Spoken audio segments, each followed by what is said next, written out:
All right, where we left off. Last session, you awoke in the middle of the night, find that your companion Sten had abandoned the group and run off to aid the Mardikovs at the Wizard of Wine, leaving behind some mementos and a note, but leaving you in the swamps of Berez, the three of you and Irina. Andar, before you bed down for the evening, Doctor Who does return. Ben had a pretty decent head start. Doctor Who was able to get a. How far can Doctor Who go from you? Remind me. I mean, technically, he can go for as long as he wants to. I can just communicate with him for standby. While your familiar is within 100 feet of you, you can communicate with it telepathically. Okay. But it doesn't really say anything about like a limited distance it can go, period. Got it. So it's just communication wise. So, Doctor Who's basically going to return and assure you that Sten was able to make it out of the swamp. But, and how much can it communicate? Because I know it can communicate emotions, and I know that you can communicate with it. How like sentiently can it communicate with you? I don't know if we've ever covered that.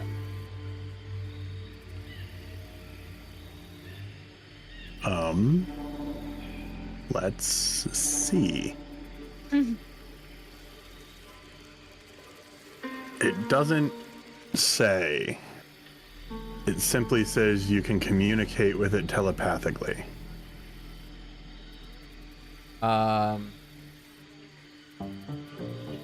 Says you can receive simple information. What I'm reading. I mean, I imagine an owl is not going to speak very elegantly. Yeah, so we'll let it. It'll let you know that basically Sten made it safely out of the before it turned back, and he did seem to be heading in the direction of the Wizard of Wine, the west.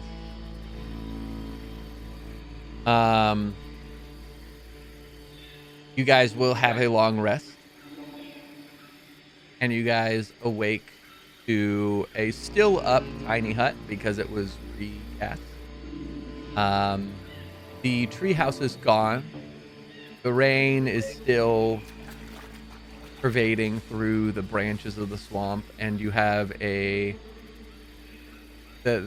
night has lifted to a very foggy, somewhat lit morning in terms of, at least it's not as dark as it was, but it's still, the fog still persists, and you can tell that it still is heavily raining above the tree line. Did we still awaken to a large crack? Remind me, did we awaken or go down to the large crack? The large crack was to the south. You heard a large deafening, like wood cracking to the south. Oh, right. I forget if it was awaken or going to bed to that. I think it was going to bed to that. I think it was going to bed. Gotcha. But it was Well, to the south. good night. So just to make it real comfortable sleeping. Yeah. Obviously. There doesn't seem to be anything disturbed. Nothing has moved. Just know that you heard a loud noise before you bedded down.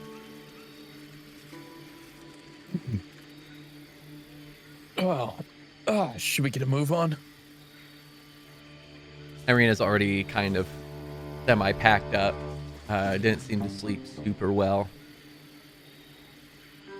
I don't see why not.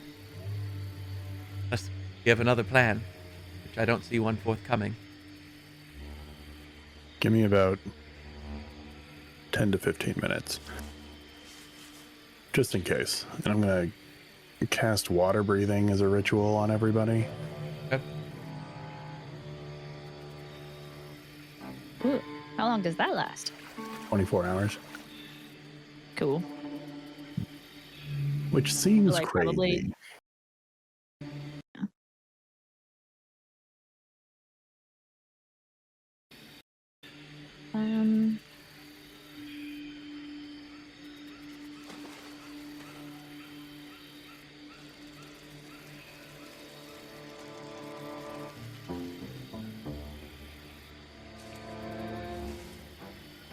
Anything anyone wants to do before you guys, besides the ritual? Taking some notes. Okay. That's just. Going once, going twice. All right. Is there a key for like the little symbols in this character sheet? In what way? What are you looking for? Like, where's our chat? I can just look at your character sheet. So if you tell me where I'm looking. Like next to like the spell detect magic, Hmm. there's like a little head with a little arrow and a little starry do with a little circly do. So What is the head Detect. arrow? Magic. It looks like the little starry do might indicate rituals. In fact, it definitely, that's what that means. Yeah. So if you hover over them, Oh, is that concentration? if you hover over them, Yep. it's always prepared versus prepared. Maybe you can't hover over the little. Oh, I Heady see. do. Yes, concentration versus rituals. Right. Word. Okay. Oh, look at that. What a super quick answer Joseph put in there that I did not see at all. Oh. Oh. Also. Oh, hold on. I think I might know why. Perhaps.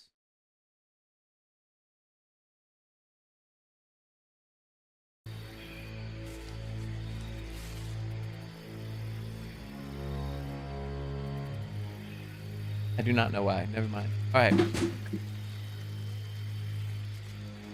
That's being hyper. All right, so you guys gather up your things,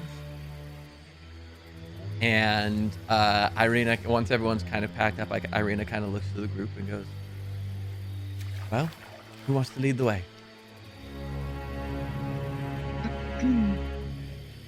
Do we go towards the big scary noise?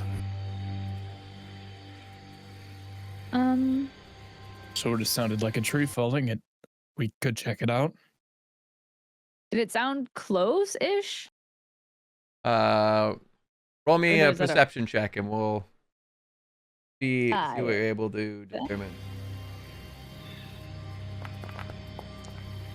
What did I get? I can't get many things up. It did not sound close. It sounded a ways off. Impossible to tell the distance, but it was clearly loud to have traveled such a distance. Mm-hmm. Well, I mean, we are trying to find a giant tree walking. I feel like that might be a really good cause for knocking down some other trees. We probably should head that way. It was really far away though, so sure. And I was just gonna start walking that way. Let's start Alright. off. Whoever's leading should move the party token. I am stealthing, within the trees as much as I can, but still kind of keeping pace of where our party is not going ahead. All right. 'Cause I'm not leading. How much am I moving this? One at a time. I'm gonna cast Mage Armor. You can move up to you move it one tile at a time, but move it 4 total tiles.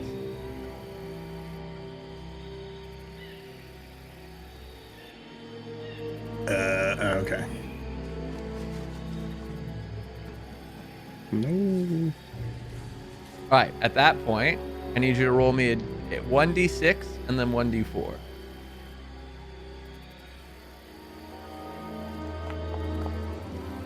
Okay.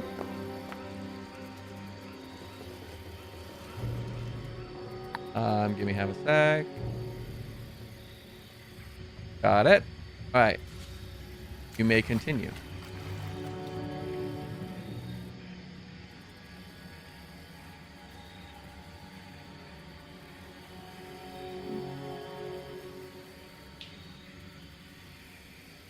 All right. Roll me another d6.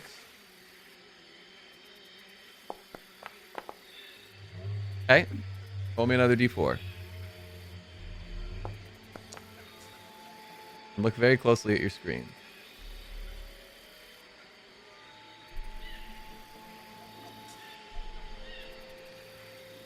Oh, there are screens? Did you guys catch it? No. Did anyone catch it? Oh, vaguely. I wasn't on the screen I was taking notes. I'll be real, I caught it when we loaded onto the screen. Oh. Am I still Really going? closely? Like, Yes, I you can. zoomed in a You lot. may now go. All right, real Oh, quick, right not where I there. wanted to go. I wanted to go there. Party's lost. Good going, Andar. Just kidding. This is what I do. All right. So here's what we'll do.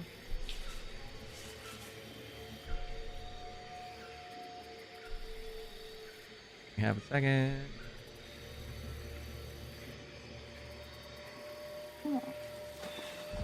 I'm just gonna say we have the cutest cats in the world. They're just so fucking cute. I can't. You're welcome, world.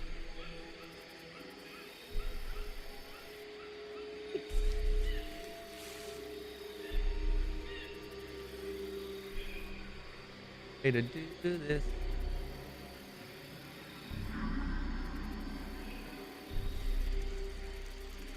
Ha.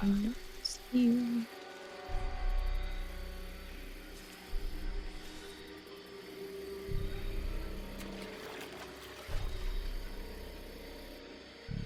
I just have to remember how to do this.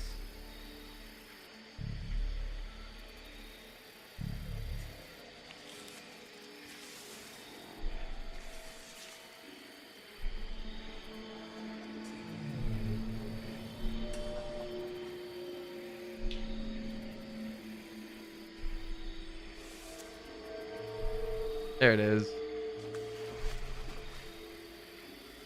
And so you guys wander. Here, let me.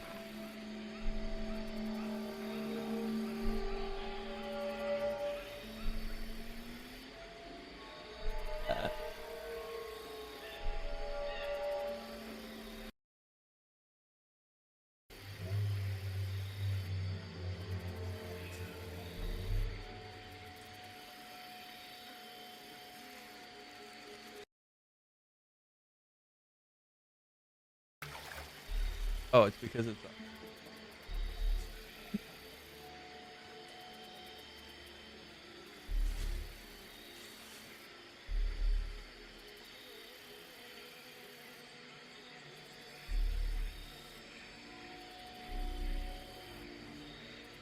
All right. Let me get rid of that because that.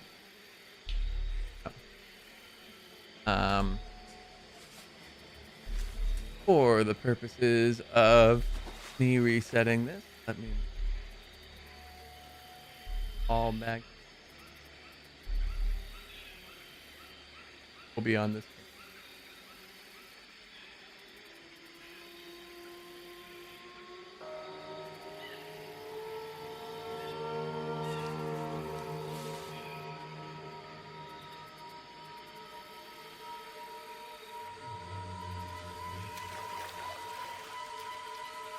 All right.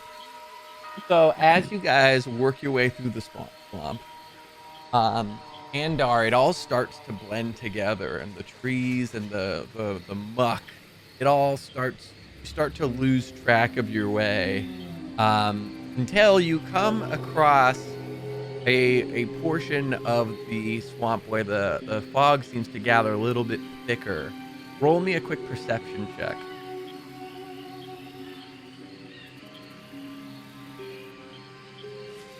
Just Andar or all of us? Just Andar right now. All right, so up ahead of you, you notice that there seems to be in the fog a light glow.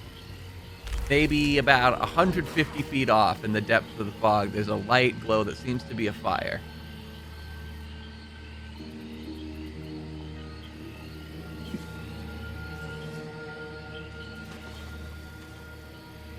Does anybody else see that? Upon pointing it out, all of you can notice that there is, in fact, a flickering light within the fog.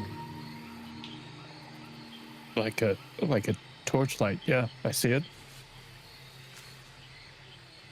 I'm gonna kind of split out of the trees and be like, I'm gonna go ahead, little, and check it out. I'll also send And then- Doctor Who ahead.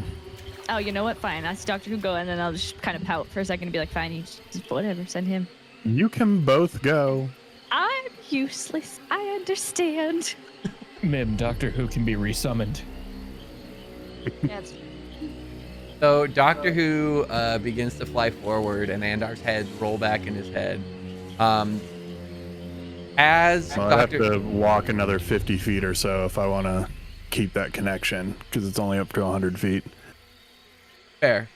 Well, for now, we'll have Doctor Who fly forward, and you stand where you are. And as Doctor Who gets further into the fog, a figure starts to coalesce in front of the fire, and it is a large, hulking body. It seems to be leaning over the fire. Through the fog, it's difficult to make out its features, but it seems to be a large, hulking figure.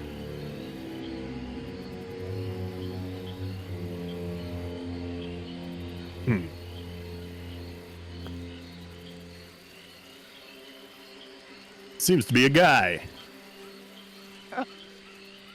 Of some sort. It's mildly concerning out here. do they look friendly?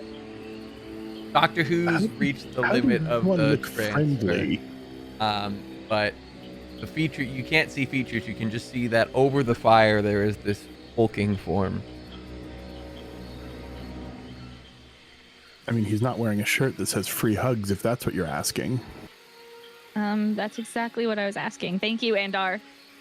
So we know that they're an enemy so far.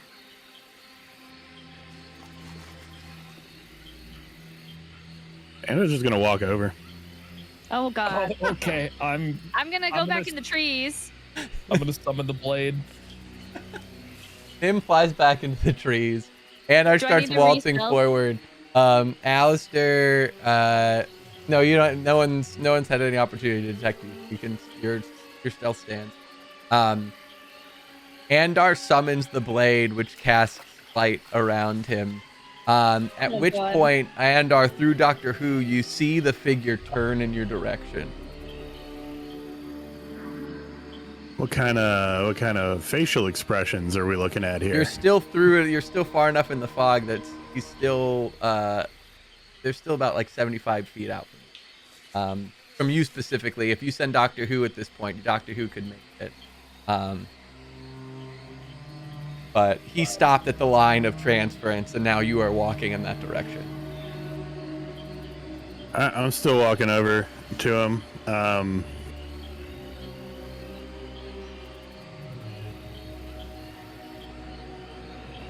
mean, we're not really in initiative, but if I could prep like dimension doors, so if he lurches at me, I can, no, not dimension door. Misty step. Okay. As you step forward through the fog, Irina kind of trying to keep up behind. Irina and Alistair kind of like trying to keep up behind you. You're able to walk faster because they're slogging through mud and you're doing your whole water walk thing. You can see that a figure forms in front of you. You want to describe the figure, Joseph? Yeah, you see a tall, 6'6", black scaled dragonborn with bright green eyes and just perfectly circular spectacles on his snout. He seems incredibly, what's the word, caught off guard, but kind of is also not trying to be, he's trying to hit that spot in between menacing and then also not too scary, and he just goes, "Hello? Who's there? I mean you no harm. Come out to the light, and I have some tea we could share."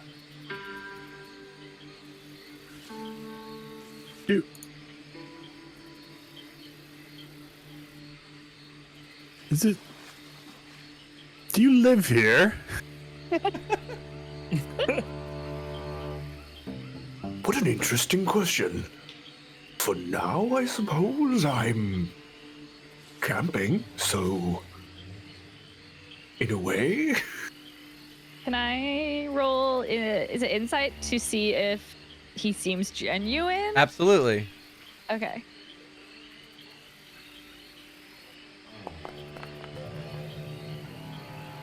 $14. Do you want to roll against that? Or no? No. He doesn't seem threatened. He seems surprised, and slightly wary, but not in like in an off-putting way. His invitation seems genuine, and he does, upon observation, have tea boiling on a kettle in the campfire. You said he's wearing glasses. Round, Spectacles. perfectly round spectacles. And I was just gonna go plop down. Oh, And you are trust we a guy in good? glasses? A man of taste. Wonderful. What kind of tea? I was. It's an Earl Grey. Oh, Damn. I managed to grab a little bit before we came in here, but apologies, it's not as much as I would like, but here you go. And he'll just grab it off the fire. While you're pouring the tea, you do hear from the distance, "And are we good?" oh, maybe. Oh, there are All more right, of you. I'm gonna peek out of the trees. Irina kind of comes slogging through, and then like seeing the giant lizard tenses, and then seeing Andar sit down and him pouring tea, gets a very puzzled look on her face. I'm probably the same way. If you've ever seen like Shaq, like sipping a water bottle, it's kind of like he had like the tea kettle is like hilariously small in his massive hands, and he just kind of like, well, I'm afraid I don't have that many cups, but I'm willing to share if you all have some. I'll shunt the sword away very curiously. I flit down to where he poured Andar's cup and I said, "That's okay, I could just sip off of his." Nice to meet you. What's your name? Oh, nice to meet you as well. Fine. Yes, and just give like a finger.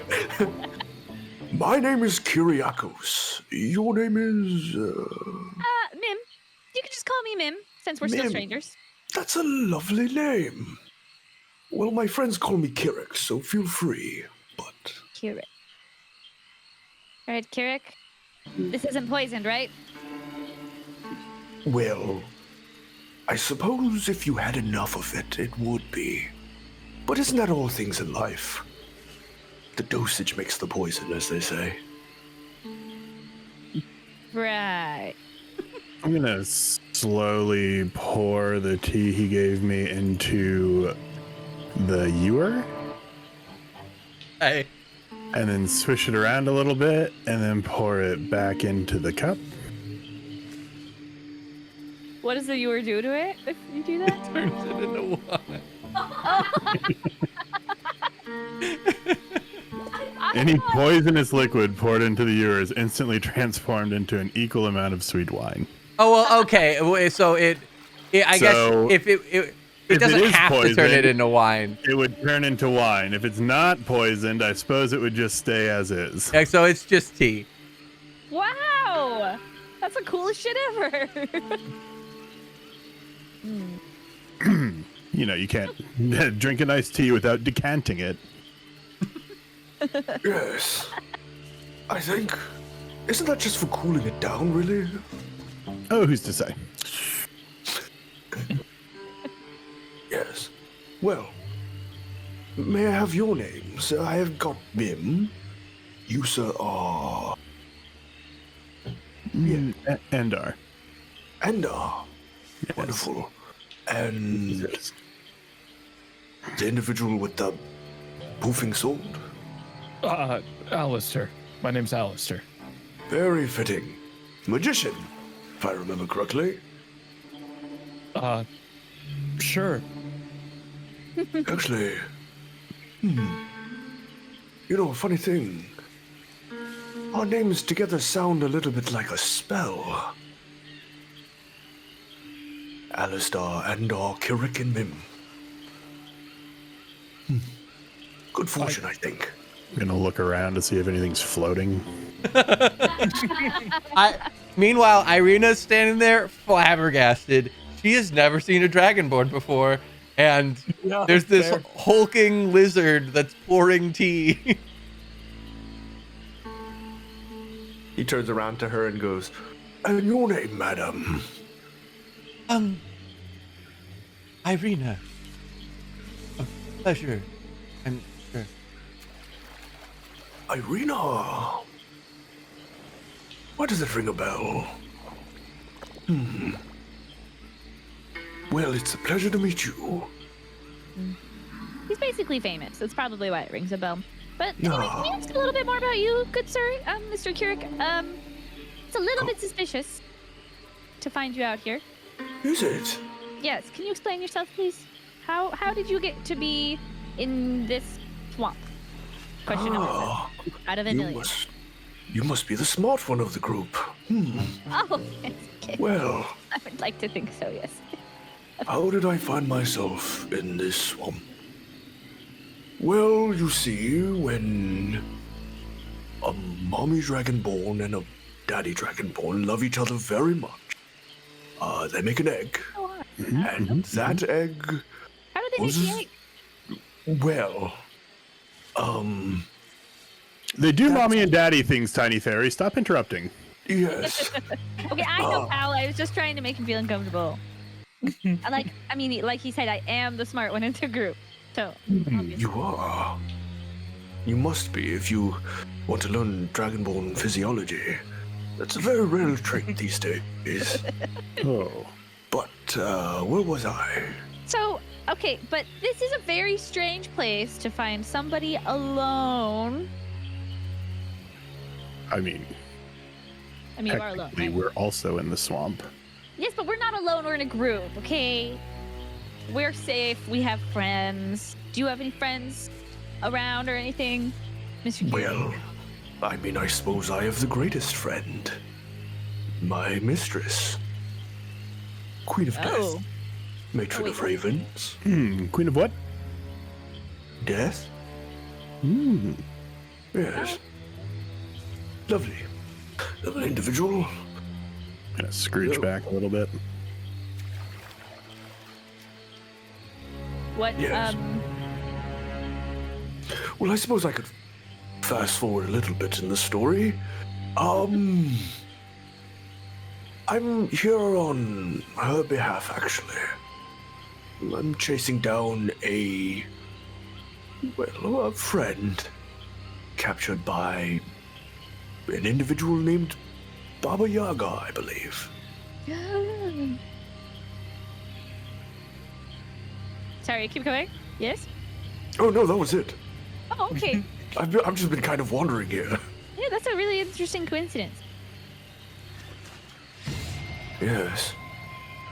Makes me believe this is divinely ordained. And you are here for... Power of friendship.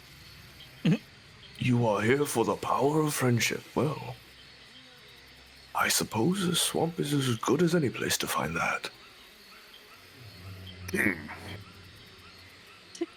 I look at Andar, Alistair, and Irina, and I'm like trying to be like, do we trust this guy, or do we, what do we ask? Like, I'm trying to convey this all with my face. Just You kind of look like one of my teachers from back home, Shamash. Do you know him? Yes, actually. No, we don't know. We don't know each other. You sound alike. Really? Interesting coincidence as well.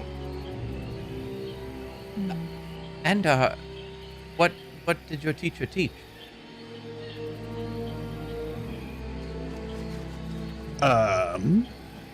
He was the one who got me started in magic. He was my beginning instructor. I was only with him for a few months.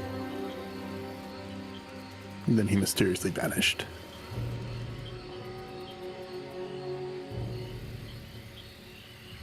Are you going to mysteriously vanish? Not Seems that lots I'm. of people have been doing that lately. Oh, Speaking on that, Kirik, if I may, have you run across anybody that looks like this? I'll use disguise self to turn into Sten.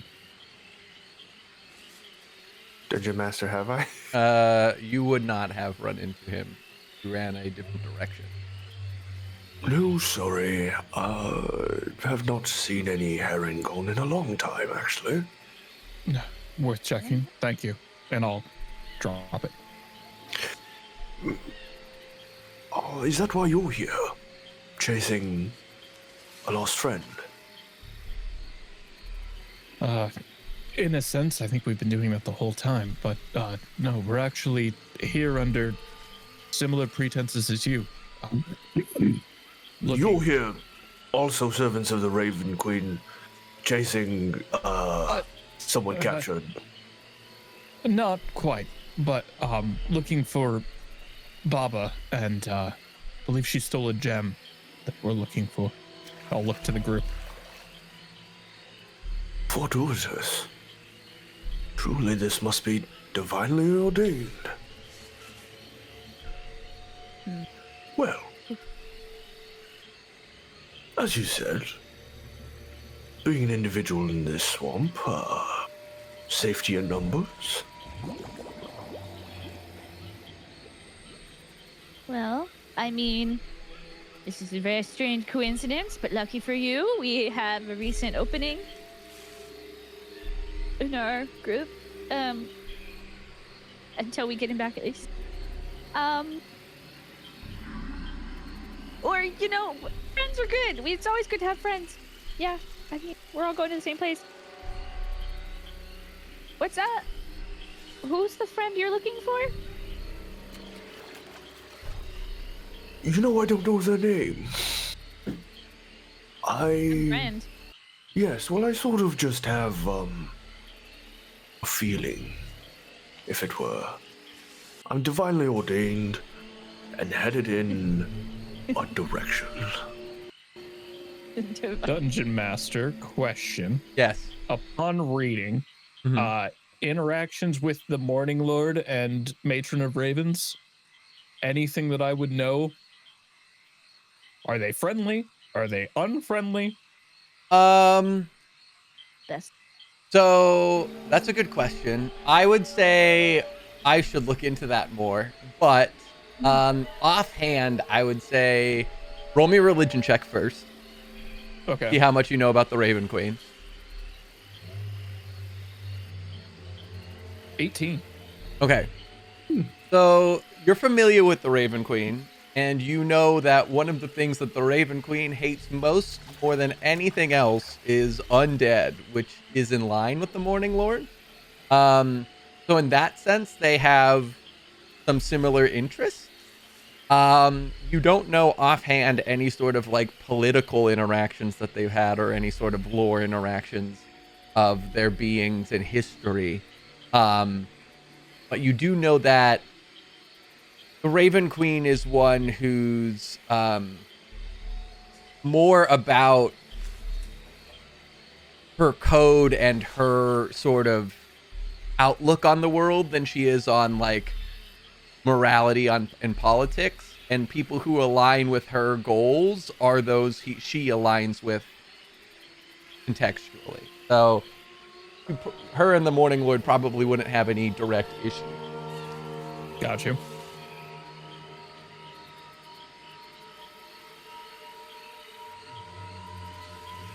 You seem lost in thought, Alistair. Come, have some tea. Sure.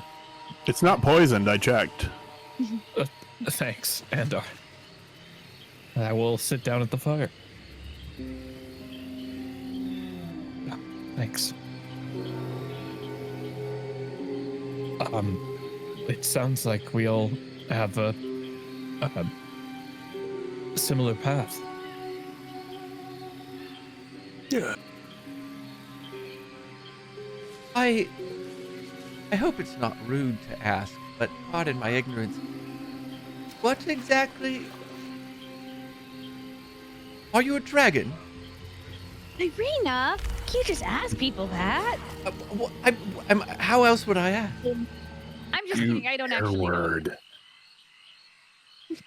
He begins to chuckle and say, well, I believe that's been debated by all kinds for a very long time. I think the current consensus is that we are distant relations, sort of like you and monkeys. But no, I am what is called a dragonborn. So, again, apologies if this comes across as ignorant or insensitive. Are you going to get much larger than you already are? Because... I think he looks great. Actually, I'm rather short or average for my kind. Some of the taller ones are 7 feet plus.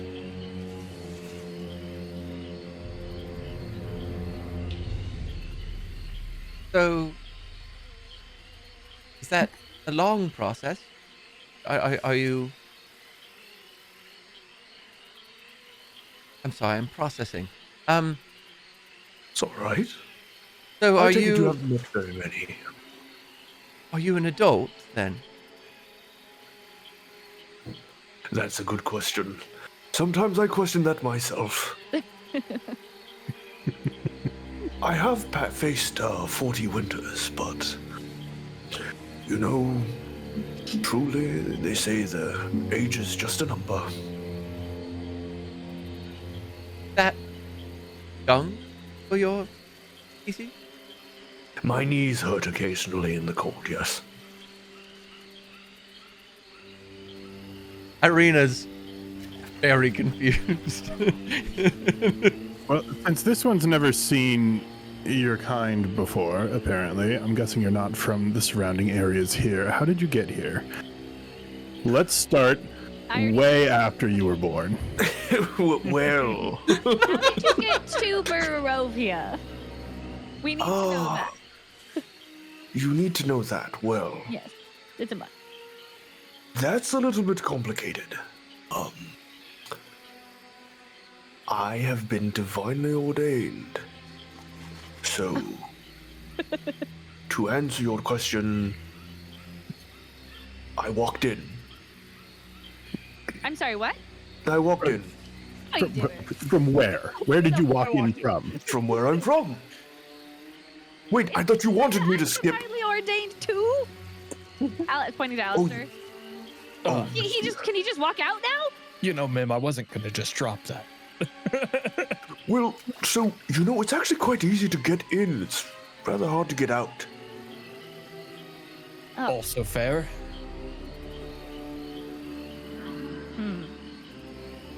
We need a Keurig divinely ordained counter. Or just like a ding. Like, I am divinely ordained. Ding!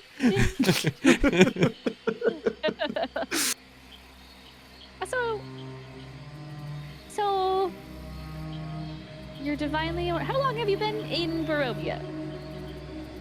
Oh. You know, it's rather hard to tell. There's not really a day-night cycle here.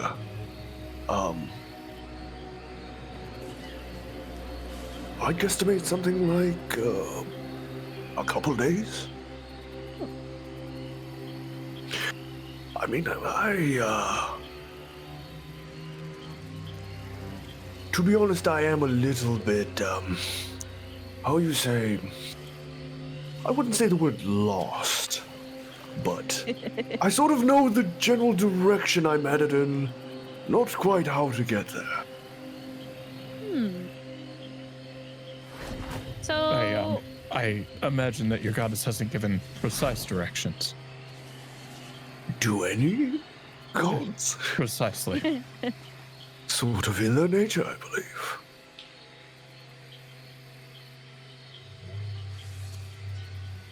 You seem to be a man of faith, I think. All right. It's newer to me than to you, probably, but yeah. May I ask to whom? The Morning Lord. The Morning Lord. Classic. Good choice. It was divinely ordained upon me. The best kind.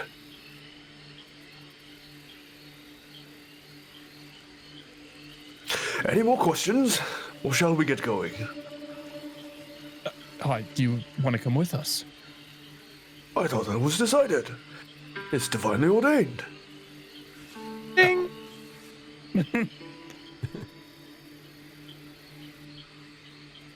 well, you should know. Just if you're really sure and you want to come with us, we have a bad habit of for some reason, our friends leaving us. They must hate us. Just kidding. It's fine. But you must know that we find ourselves in danger quite often. Pretty good about handling it. But we are kind of trying to change things here a lot. I think what Mim is trying to say is you should probably know that we're what some would call an enemy of the state.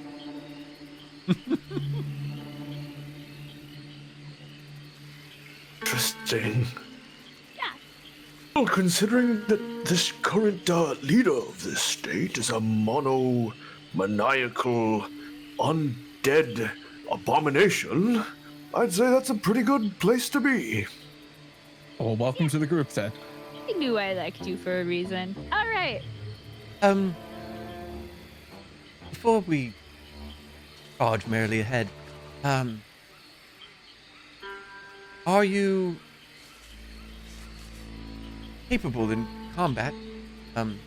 As briefly mentioned, we've been trying to take more of a strategic nature to our encounters recently due to some previous difficulties. I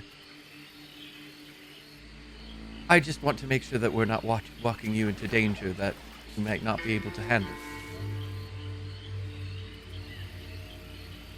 Very kind, Eileen. I wouldn't say I'm necessarily the best. I'm no fighter. I am no battle master, but I do have a sword. I do have a shield. He'll say as he picks both of those things up and kind of slings the shield along his back, puts the sword into his sheath. It's a long sword, very just simple.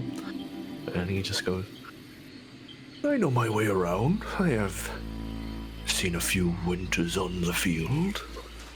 I believe I can be of some help to your, no doubt, generous combat abilities, and I'm sure you'll come saving me when I need it. I'll try not to drag you down. Do you fight front lines or a little bit more back? Do you stay your distance? He wraps on his cloak, and underneath the cloak, you just hear the clinking of metal plate. Kunk, kunk. Okay. That answers that.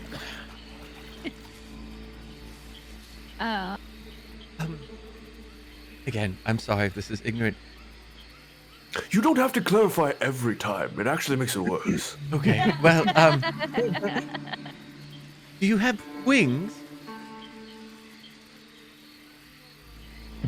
No, actually. That would Have be you tried? very... Because, Have I tried to grow wings? yeah, Yeah, it's not that hard. surprisingly, we can actually say in this group it's not that hard. Okay, but learning to use them for some is That's very different. Well, I suppose that's another reason for me to be around. I need to learn such a skill. Have you ever seen a dragonborn with me? Well, I just always thought the dragons had one. Well, how do I It's not a put... dragon. But he's How do I born put from a this- dragon.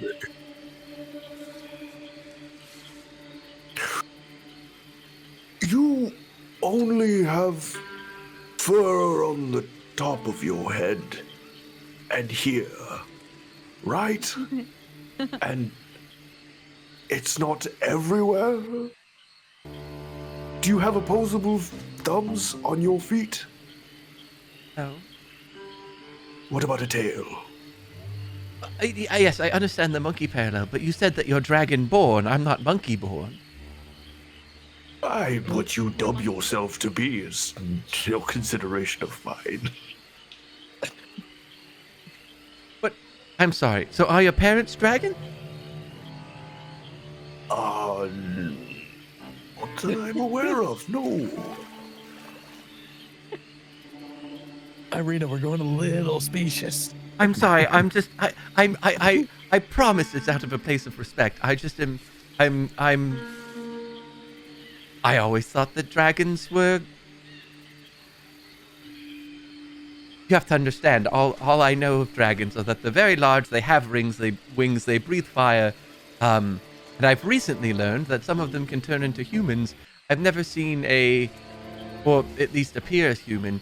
I've just never seen one of somewhat human size still in a somewhat lizard form. Well, those definitely exist. They steal your socks. But only the left one.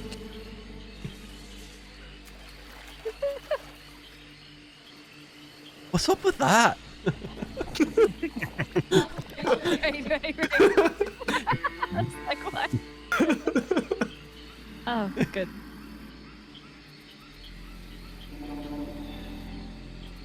I'll tell you what. As we continue on, you can continue to ask your questions. I appreciate it. Yes, And thank you for your patience. of course. Thank you for your curiosity. Sorry to interrupt. Did you hear that loud crack, by the way? It was like, bleh. You know, like tree dying crack.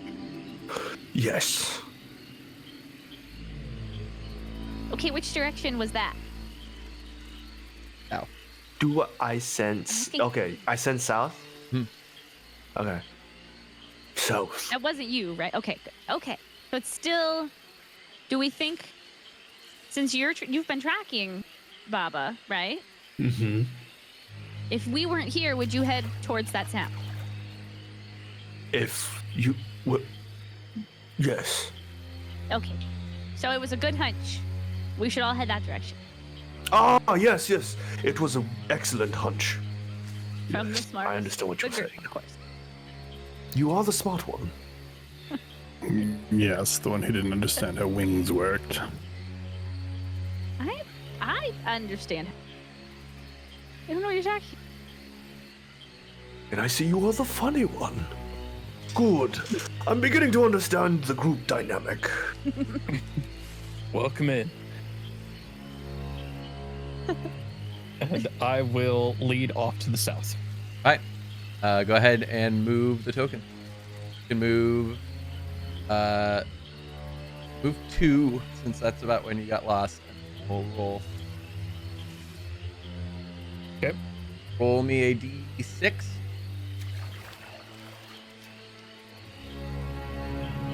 Six.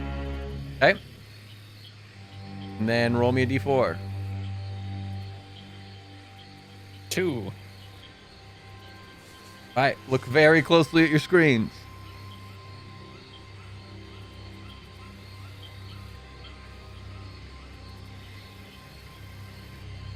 Also, Alistair, roll me a perception check. Yes. You mean like look in closely or like zoom in closely? Yeah, I didn't see. I didn't see. Yeah, nothing happened on the screen. Just sort of- Fine. It was there, but that one was more subtle than the last one. Absolutely. You're a dirty, dirty liar. 15. All right. You, for a brief moment, think you hear thuds in the distance fade away. Do I have a sense of directionality where that came from?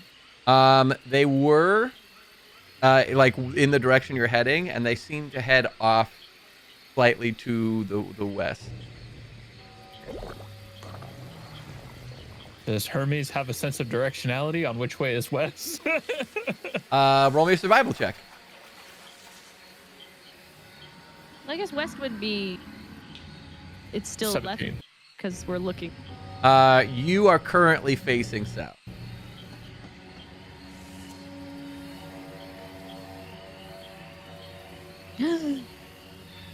I see something. I don't like it. Keep moving. No. Yep, you got Wait, one more. Wait. No. Right. So. The panic. I don't like it. I don't like it. As you guys approach, Mhm. you see that in the center. Here, let me put you guys in. There are names. There's no visibility. Swamp water, swamp. Difficult. I see. Lovely.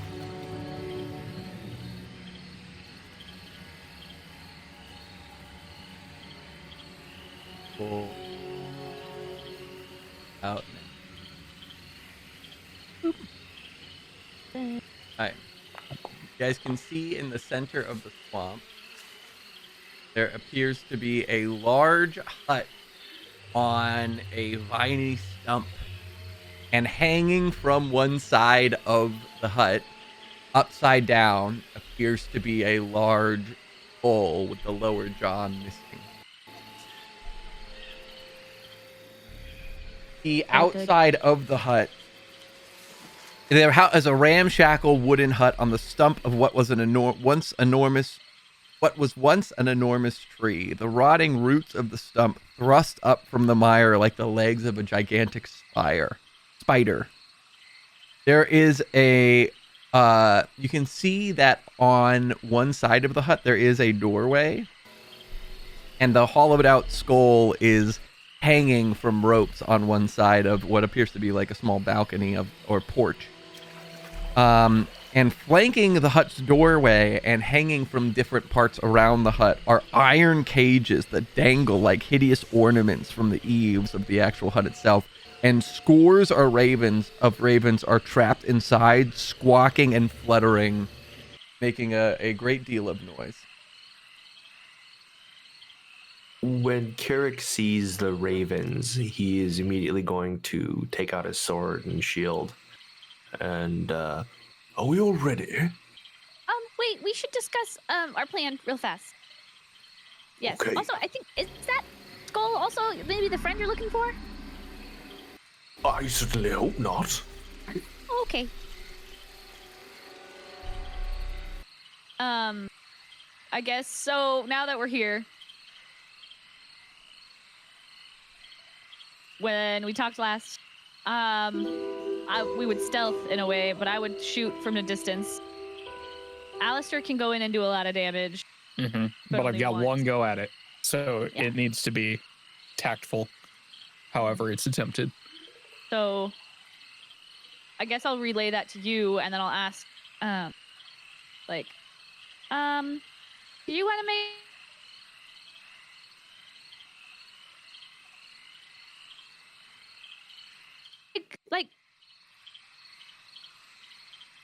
can we figure out a plan here before we just run in? So that we can do the stealth thing too, Surely. even if you don't stealth. Years time. Yeah, I was gonna say real The quick. screen Did is anybody else frozen. lose Ryan? Is everyone else frozen? Yeah. Oh, I close. It's back. Am I good? I believe so. Looks like my internet might have dipped for a second.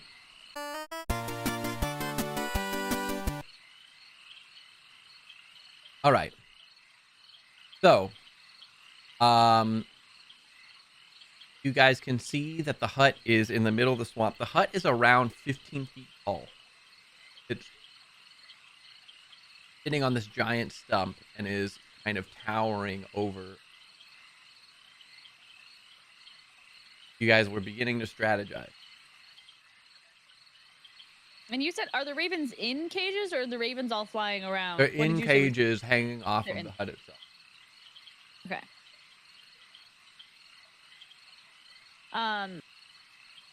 We don't even know. Okay. Well, Kirik, you said you would be a good distraction. We also, why don't we send maybe Doctor Who ahead to scout out a little closer and see if we can see the inside? Are there windows from what we can? I'm sorry, Doctor Who? Last time I sent him, you got fussy. You know what? I have to learn to accept this. I love Doctor Who, and he's just better at what I do. It's fine. He's good at it, and if he gets hurt, he just comes back. Whom are we I get speaking hurt. of? Eric, you just Doctor Who, yeah. see a skeletal owl pop out of seemingly nowhere on my shoulder and then hop off and soar over to the hut. Even before it starts flying, it preens itself a little bit, hearing the conversation, and then flies off. What does it mean? It's skeletons. Well, I mean, he I wasn't. love it. And or was he a skeleton before you came here? No. Yeah. No. No, that was alarming when I first saw that. Now it's kind of. So you can see from Doctor Who's eyes all the way up to Yeah, like here. yeah, and so you can see as you get closer that there are some small windows on either side of the hut, and that there is a doorway, and the doorway is swung open, and inside you can see there is an old, green, decrepit, hag-like woman who is humming to herself in a bathtub and scrubbing her green, warty body with this dark, viscous fluid. And you can see as you're watching, she's facing away from you, that there is liquid dripping from the ceiling. You cannot into the tub. You can't see what's on the ceiling from outside the door. But you hear her inside humming to herself. Yes, Francie, don't worry. I'll give you a bath here in a moment. Just rest now, dearie. And roll me a perception check for Doctor Who. I'm going to be repeating everything I hear. I hate it even more coming from Which Andar. to Kirik would look even worse because like my eyes are rolled back in my head. He has no explanation for what's happening. You said perception? Yes, please. Is this normal? Oh yeah. Very normal. You see that her crooning and her scrubbing, she turns and she looks, and there's a small rocking crib, and a little hand reaches out over the crib and touches the edge of the crib, and she seems to be crooning over the crib as she watches. Don't worry, little Strahd, your turn will come in a moment. DM question, does water in a tub count as standing water? For no particular reason. I would say yes, but I will also point out that the liquid is dark and viscous and does not appear to be water. immediately regret my question.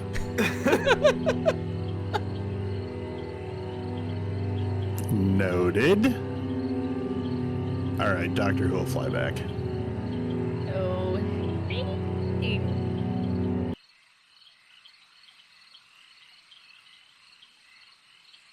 Well, that. And I'll like shake out. And, well, that was sufficiently creepy. What part exactly? The part where you started saying all those things? The part where the skeletal owl went out? What? I was merely repeating what I was hearing. Then you are correct, yes. That is creepy. There's a very creepy looking old lady in a bathtub filled with something. Oh my. Ew. Ew. Oh, I feel so bad for her. She was. And there seemed to be some sort of crib with a creature inside. That she thinks is Strahd?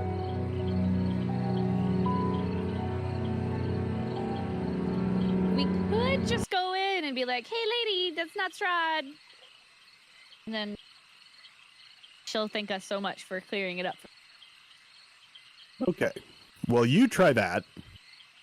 So, We'll do something else, because I'm not going in there. okay. Okay. So If you- did Doctor Who see any other goons or scary things as far as you could tell that could, or just Not- and the weird Not baby? that I noted, no. Okay. Sorry, Kirik, you were gonna say something? If you're in need of someone to go in with you, I will gladly join. Well, I think that was the best plan, actually. I'm not sure what. I mean, are you just gonna go in and attack? Well, I suppose there will be some talking before, but... Well, if you've seen it once, you've seen it 1,000 times. So, I mean, when I don't normally go in. I just kind of hide back and then go in when it's nighttime. But Are if you are you the go- sneaky type? Yes, exactly. Okay. If you want to go in and try and talk, and I'll be stealth right behind, like near you. I mean, I could probably stealth right behind you actually, and be. Sure. Or I can fly outside of the door and hide behind the door, and if it's my time, I can shoot with my new fancy arrows. Hmm. Or, Also, while you're strategizing, worth noting, as I said, the hut's about 15 feet tall with stump included. The doorway itself is about 10 feet up, so you're gonna have to climb to get to the hut from the ground. There doesn't appear to be any sort of ladders or anything hanging from the hut itself. could also just yell hello from down That is below. also an option.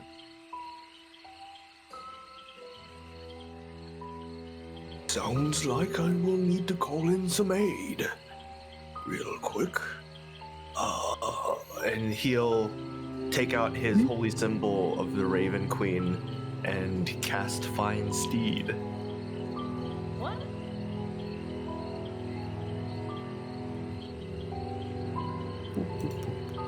Fine. Ba-ba-da-ba-da. This-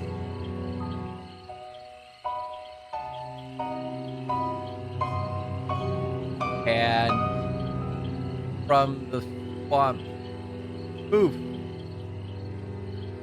a horse comes riding out of the swamp, covered in mud and struggling slightly.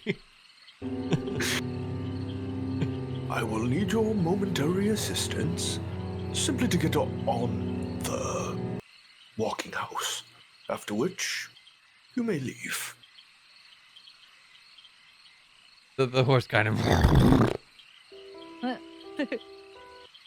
it a skeletal horse? Does it follow the same Doctor Who logic? So this is the question. Do we want it to be a random Barovian horse that got pulled by divine magic, or do we want it to be summoned from the ether like a pocket dimension familiar? I leave that up to you. Entirely. It does say summon a spirit. It is a spirit. So then, yes, it is. In fact, then hold on. Please hold. In which case,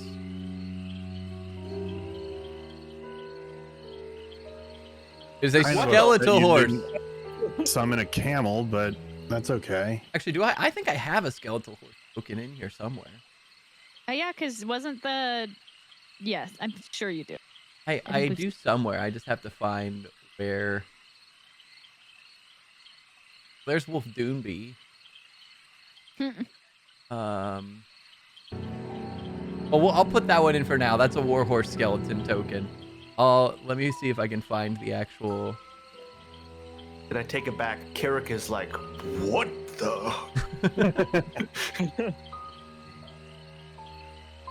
All right.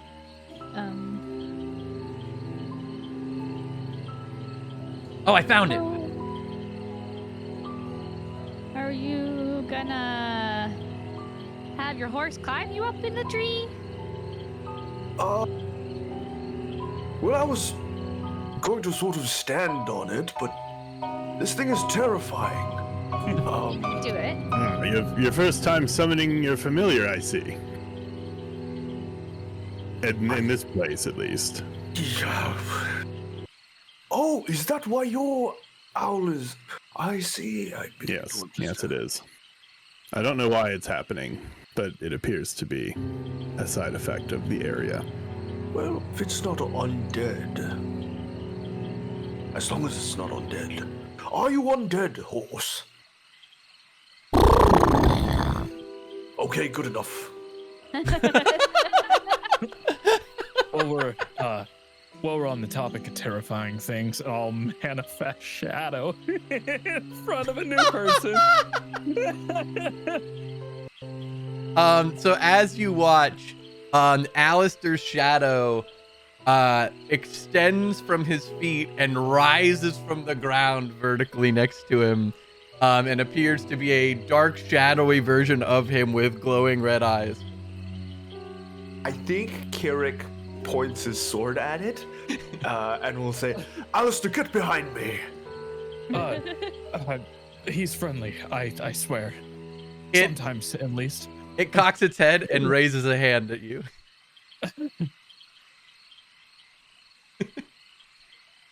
I'm not one for initial prejudice, but that's not undead, is it? I don't believe so. I think of it more as shadow can't exist without light. Technically, isn't Alistair undead though? And You we did kind don't. of. We don't. We don't need say to that talk part. about that. Oh, okay. I don't know what I'm talking about. Sorry. Do you say that? do you... Yep. Can I use divine sense to see if Alistair is undead? Oh, Absolutely. shit. Yes. Okay. Oh no. Everything's fine. I don't know if I'll ping on this or not. So this is gonna be interesting, actually. Also, real quick, you're pinging these only to me. You're currently, Oh, well, Just a good heads to up. know. Okay, public. but you extend your divine sense out from you, and first you get a very bright ping from what appears to be the hut itself. There is a strong emanation coming from what appears to be the base of the hut, which is partially what led you in this direction into the swamp in the first place. But as for around you, you see a sort of celestial essence coming off of Alistair, and real quick, roll me a religion check, actually, at advantage, because Raven Okay. Queen. Okay. Okay. Whoa! Why is it so shiny? What? That's so cool. So you also sense coming off of Alistair, you do sense his connection to the Morning Lord as he describes, but you also sense a connection to a second god that's sort of latent within him, and kind of mingling with his celestial essence. There's like kind of this weird messiness to his energy, but specifically because of your connection to the Raven Queen and your knowledge of the Raven Queen, you can see that Alistair's thread has been maneuvered somewhat recently, and he had a scrape with death that was extended by a deity besides the Raven Queen. He is alive, he is not undead, but his thread has been altered by another deity.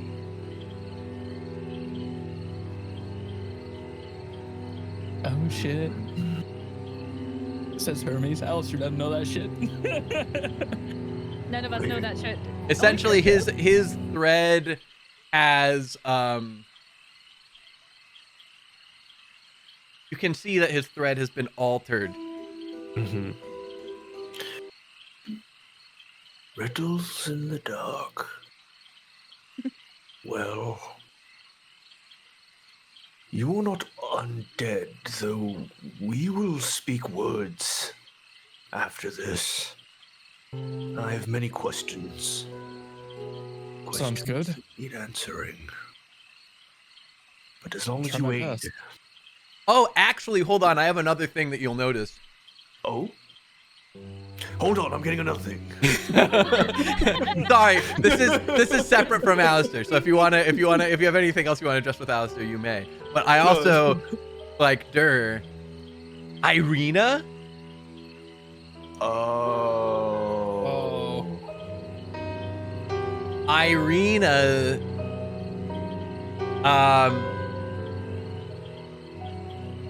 First off, has almost a residual celestial, like not celestial, but divine energy to her, in the sense that her soul has been touched by divine energy previously, but her current iteration is not. Contextually, you can tell there is a residual divine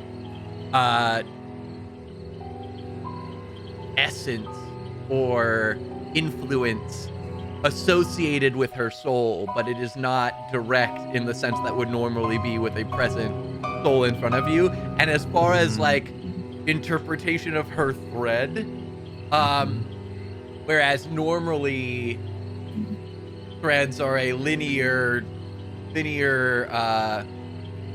of a linear nature, hers is a convoluted, twisted mass, bending in upon itself and branching out upon itself into a twisted ball of thread, held together at the center by this dark, twisting little darkness.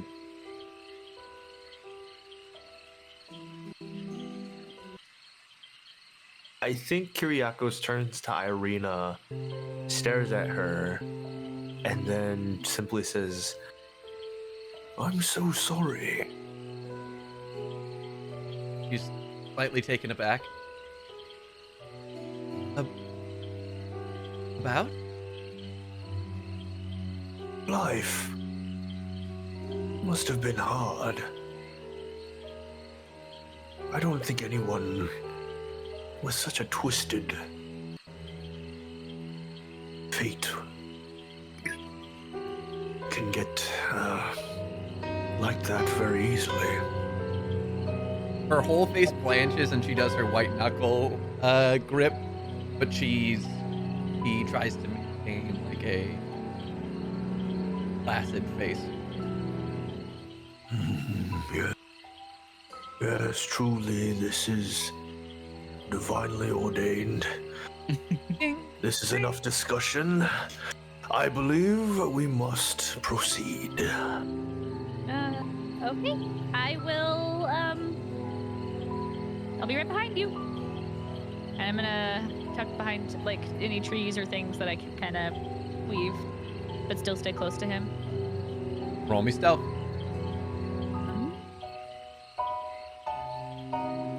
Oh, wait, it went away. Internet issues. Can Kyriakos kind of assist by moving his cloak to kind of like hide her behind him? Sure. Hmm? Roll at Okay. advantage. All right. I'm a super stealthy. 23. I was like, well, that's a good thing that you helped me out. All right. So what is your current plan? I believe I will saunter on forward and call out. Try to speak face to face with her. Then here, I'm gonna mount you on your steed. Quick.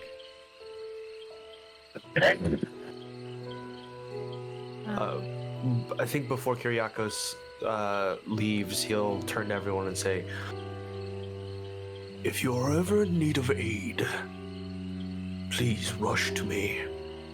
I am no healer, but I can help in a pinch. Yeah.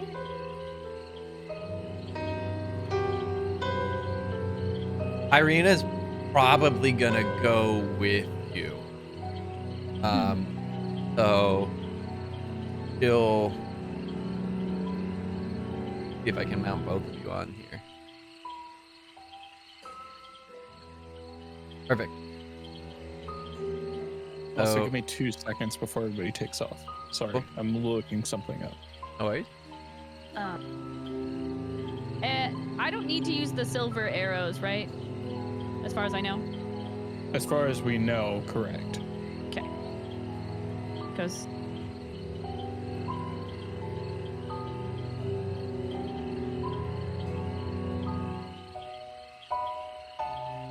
also, since this could be our first fight back without, or in like months, it might take me a second to get used to like remembering all my spells, attacks, and stuff. No worries. Also, why? I don't have. Oh, What?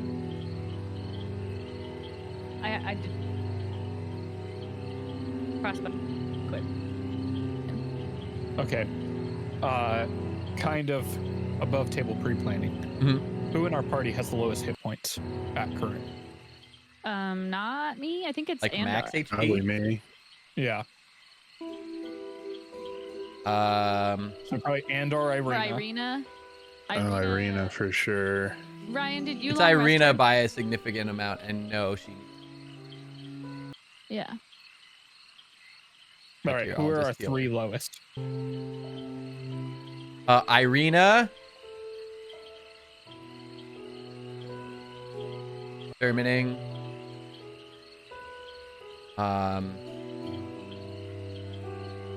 This is gonna be a shock. Irina, Andar, and Kirik. Okay. Oh. I am going to. I don't know how this works because I've never used one in D&D. We've had a spell scroll since the start, Mhm. and considering this could be a TPK, I'm going to use a spell scroll aid. Okay. So Let what do I me- do? You pull up the spell.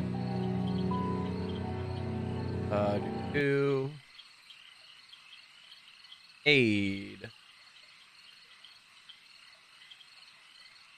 Your spell bolsters your allies in toughness. Choose up to 3 creatures within range, which is 30 feet. Lasts for 8 hours. Each target's hit point maximum and current hit points increased by 5. Everybody, that's it. It's an action, and you can cast it now, and all 3 of them gain 5 hit points, Cool. I and will their max cast it health on those- goes up by 5 as well. I will cast it on those 3.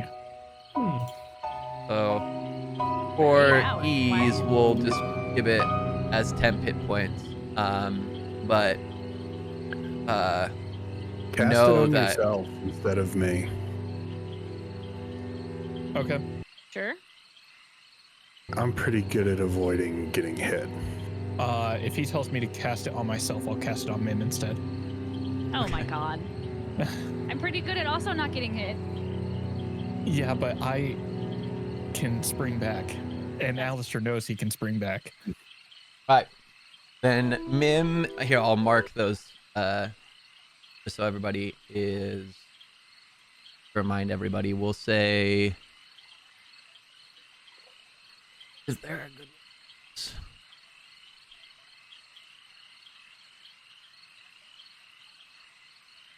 I want like blessed. Why is there not like a blessed? Oh. I mean, they could just add 5 temp hit points. To That's. the I mean, party. that's what I did. I was just hoping to give everyone like an icon, but it doesn't appear that that's very easily done. So that's fine. Everybody has those 3 have 5 temp hit points.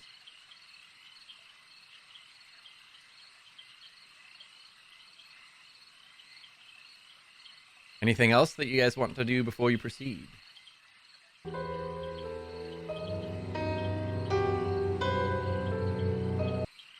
Mm-mm. Nope. All right. Nope. So, Kirik, you go to clack the sides of your horse, but where normally you would meet ribs, your feet just kind of slide in between the rib cages, and you kind of clack against its sides. But it doesn't have a saddle on, so an awkward ride, but a ride nonetheless. We shall march our way to the front of. Do I have control of this? You should. Nah. Okay, well then tell me where. Just click and hold where you want to go, and I'll move you there. Sounds good. Just up to the as far as I can make it. Cool. Mm-hmm. So you guys watch as Kirik maneuvers. Oh, Marina got dumped. I'm multitasking, but I want to make sure I stick him, but still hit. Alright, so you wanna you'll tuck in this. That's fine. And then Andar, are you staying where you are? Yeah. Cool. So you approach. Yes. DM, just for shout out, I'm initially going to leave the shield on my back and double hand sunblade. That's fine. Cool. Are you stealthing, Alistair? Yes, I would be. Let me roll Okay. for you.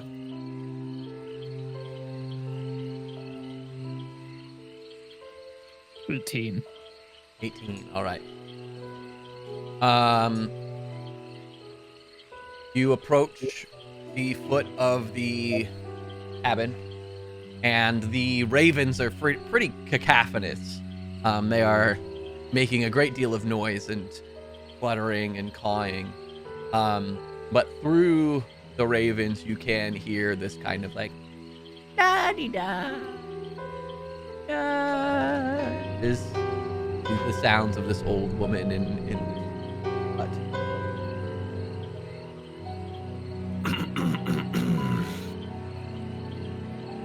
Hello? Is anyone in there? There's a pause. And just a moment. And from the doorway,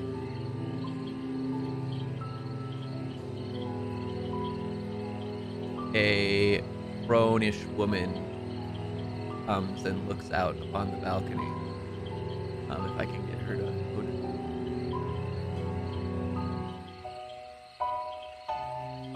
I want. There she is. Oh, she's there twice. Hi. It's getting out of hand. Now there are 2 of them. There it is. All right. So she comes and she has this kind of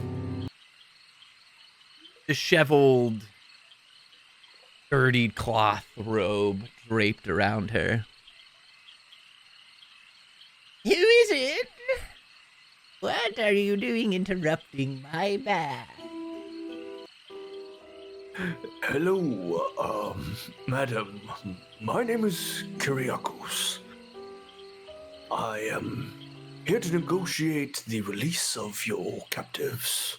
And he looks over at the ravens. Oh, dearie. Well, I'm not one for negotiation. And who is this whore you have on the back of your horse with you?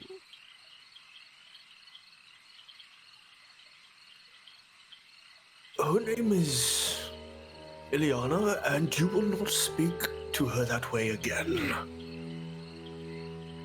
I speak how I wish, dearie. I think it's at this point that Kyriakos will like stand on the top of the back of the skeletal horse, just so that he can kind of be a little bit more eye level. Yeah, you're like With- basically up to her knees ish. Yeah. Horse plus you. Can I ready my crossbow? Yeah, of course. He puts his hand on his sword and goes, Well, surely there's a way we can move forward, some common ground we can stand on. Don't tell me, dearie, what interest do you have in my, as you say, hostages? I'm merely taking care of these poor souls. They've been naughty recently. Someone has to put them in their place. Well, surely that's not necessarily requiring a cage. Oh, but dearie, you don't know what they've done. They've been challenging the order, so every once in a while I have to make an example. You understand? Yes. One does need to maintain order. Don't want society collapsing around you. Do you like tea? Of a sort. Well, will you invite me in for a cup? Or come down? Perhaps. He thinks for a moment. And if I were to allow you up, dearie, might I ask, what interest do you have in hostage? You never quite answered, you see. I want to make sure I know who I'm inviting into my home. DM, can I yes. ready Hex for the first hostile action? Sure. Cool. Ah, yes. You're very clever. As you are wise and beautiful. My interest Don't is... flatter me. Ah, very well. My interest in them is very clear. I simply want them freed. I'm a friend of their benefactor. You see her kind of cock an eyebrow at you. Well, you see, as I said, these sort have been very naughty. They've been acting against my son. Your son? Yes. And if you are aligned with their benefactor, how am I to know that you are not also aligned against my precious boy? Would you give me his name so that I may make sure? Well, Strahd von Zarovich, of course. The blessed ruler of this land. My progeny, my pride. Ah, I see. My precious boy.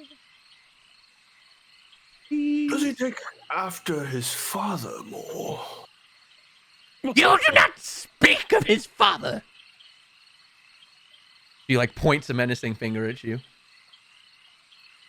Well, apologies.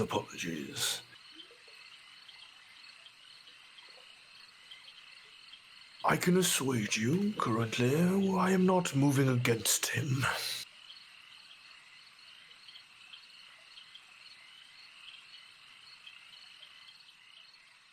Hold, please.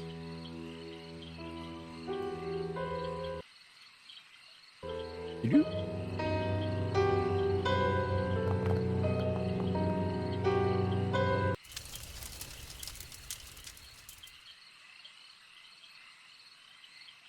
She squints at you. Mm-hmm. Real quick, roll me a deception check. But I'm gonna have you know she crit on her insight check. Roll very high. So if you crit, I'll count it in player favor. But anything but a crit, she knows you're lying. YOLO. Is he lying? Oh, maybe I shouldn't have told him that we're an enemy of the state. Yeah, All but right, he so said she squints he her eyes doesn't- at you. I mean, we don't know if that is him actually lying or if he really does. He is just there to save the. As far as we Well, know. he said he's not currently acting against Strahd, which Yeah. is against the wishes of his goddess. So Unless all. And being with us is kind of acting against Strahd. But he doesn't know that. But anyway. We explicitly told him. Otherwise, I'd say the sure. enemy of the state. Okay. It doesn't, he also it called doesn't- it Strahd doesn't an mean Strahd abomination. knows us personally. Okay, fine. Anyway, she squints her eyes at you. Mm-hmm. Well, madam, will you let your guest enter your domicile? It's rather rude to leave them out in the muck. Also rude to lie, dearie. Especially to an old, feeble woman like me. He glares. Oh, we both know one of those things is true.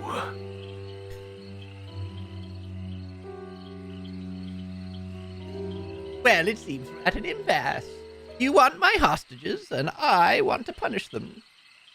You want into my house, but you lie to my face. Tell me, dearie, what's an old woman to do? It's a bit of a pickle. But, well, maybe if we could sit down, like I said, we could find some common ground.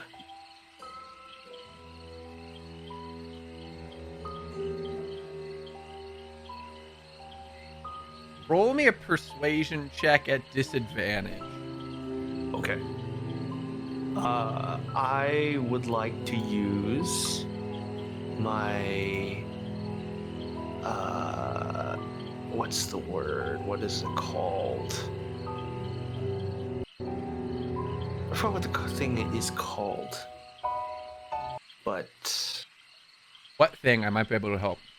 it's the alternate Dragonborn feature that lets me to get a forceful presence. Yes. I would like to get advantage on the persuasion check, which just turns it normal. That's true. Okay. Okay.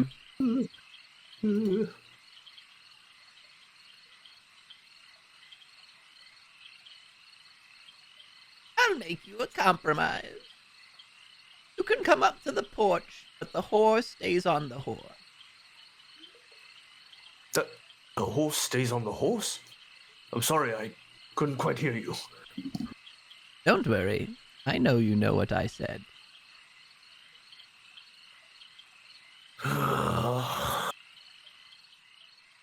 Well, The choice is yours, of course. so may I stay on the horse as well? And he'll just begin moving the horse up to the porch. So the porch is raised. The horse can't Uh-huh. make it to the porch.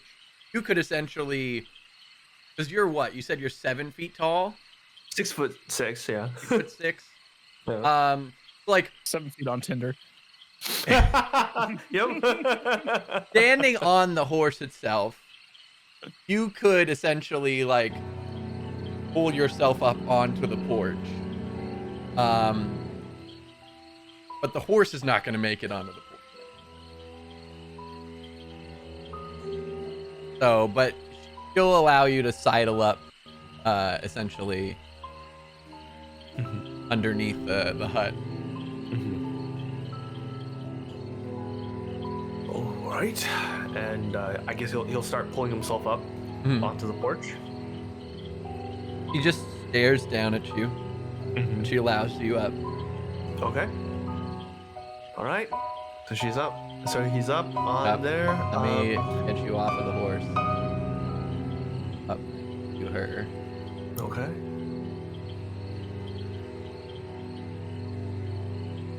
Could I fit in the in one of the windows?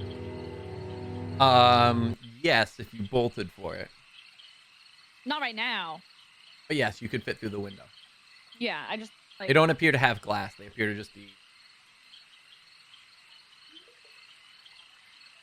All right, you are on the force facing her. She is almost as tall as you are. And hunched, and she's got long, elongated fingers. All right. He will bow and say, Well, it's good to meet you face to face. Shall we have that tea? Allow me, dearie. And she turns and she walks. She swings the door back open and walks in. You can see inside the bathtub in the center of the room is filled with this dark viscous liquid.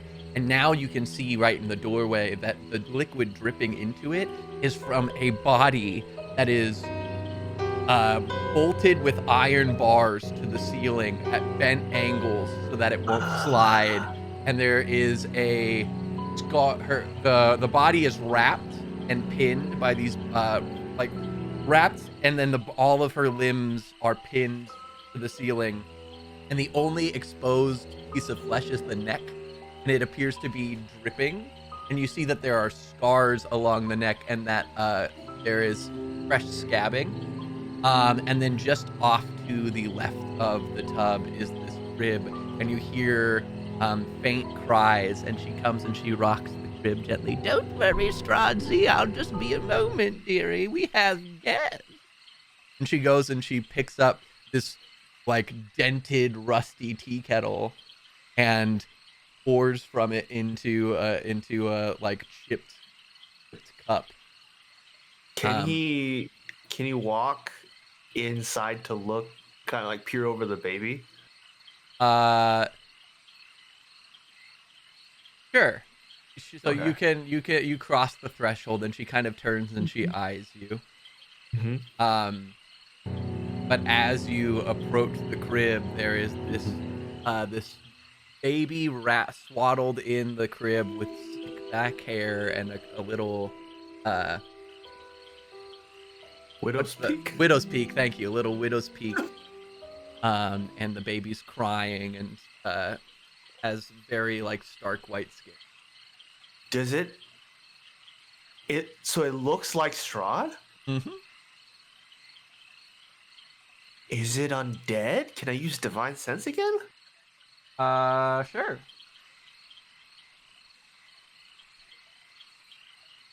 Derby. Here.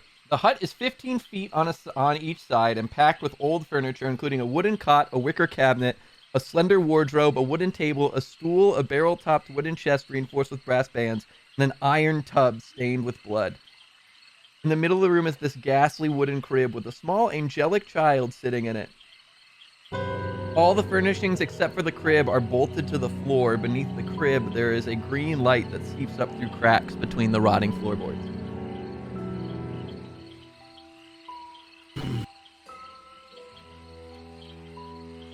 Gross.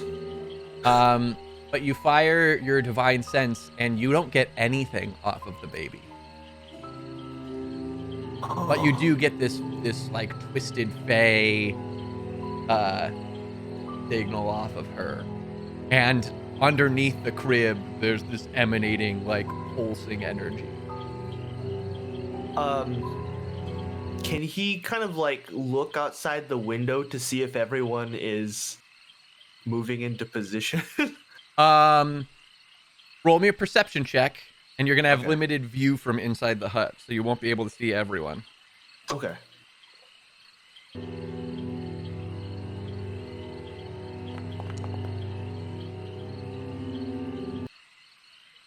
All right. with a 21, you can see the faint signs of movement of the tree that you saw Mim fly into. But she is the only one within view of the window from where you are, and you know Irina is on the horse below. But Andar's too far out, and Alistair is not at an angle you can see from the window. Okay. So he's gonna see that they're a little bit farther away still, and he's just gonna like continue to vamp a little bit, and he'll just be like, They're inside, right? Correct. You guys watch Kirik walk in. I'm gonna I was gonna say, can we make moves based off Correct. that? walk Correct. over here. You go there. So then, correction, you would also see Andar moving under the tree line that Mim is underneath.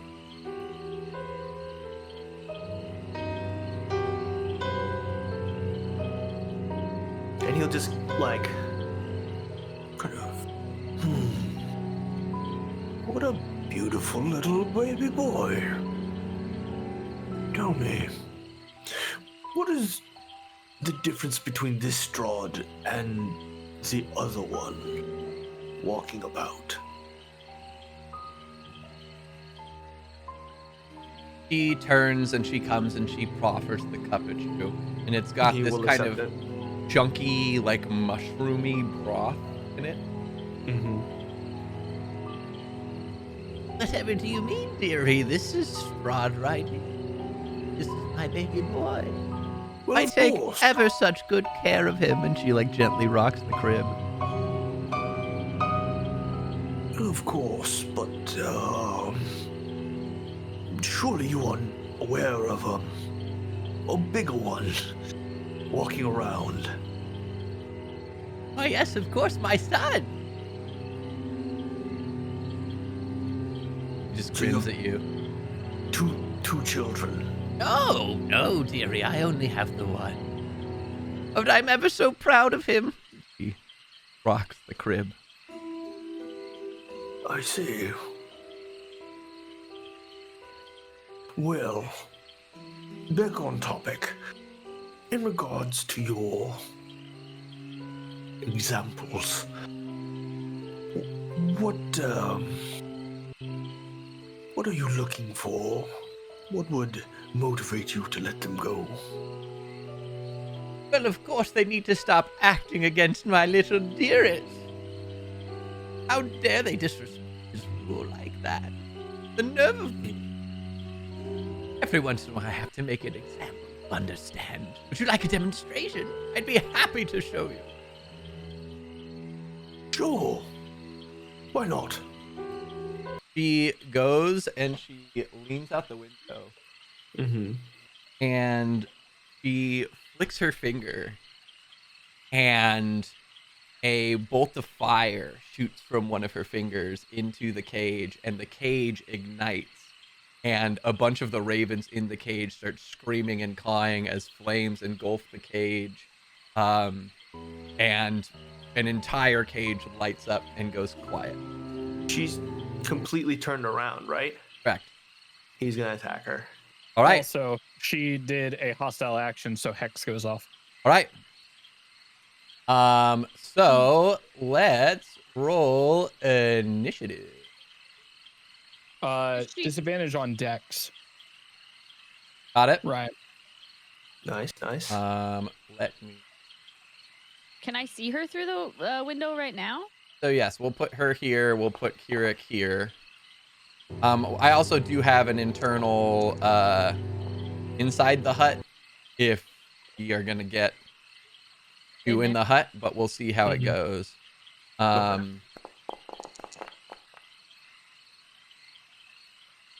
Do I get the attack off? You do. I'm just curious. rolling order real quick, and then once everybody has initiative, let me do that.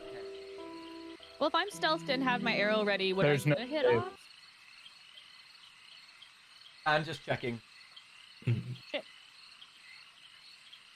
Good. Cool. So Hex goes off. She is Hex.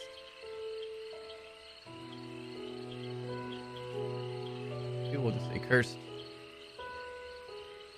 And then what did you say, Sasha? If I had my arrow ready and I'm stealth, would I get a hit? You can Or- fire, yes, if you'd like. Uh,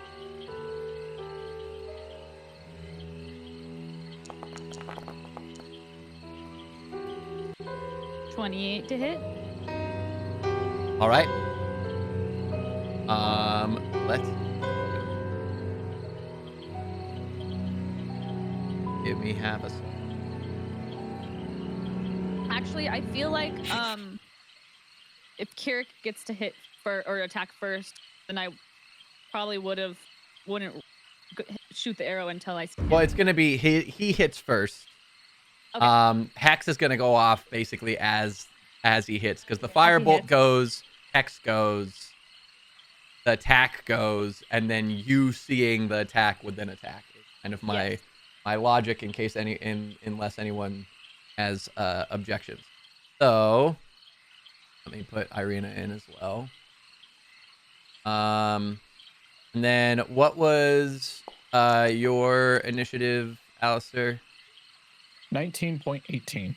19.18.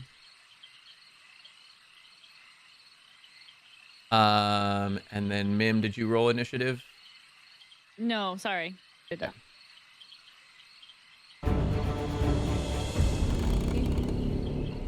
All right. I don't remember. Where So roll the hit, Kirik. All right. I would like to use Thunderous Smite on this. Okay. Wait, I need to roll the hit first. This is so exciting.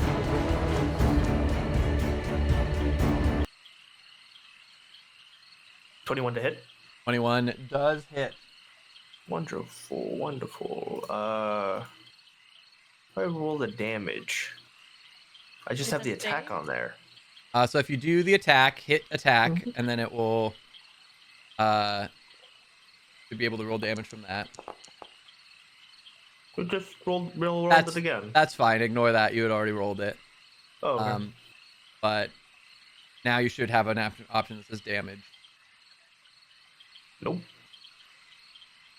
Just an attack. It's okay. I'll just do it. I'll do it manually. Plus. All right. So 12 slashing damage. Mm-hmm. But if you can have her roll that DC 16 strength saving throw. Cool.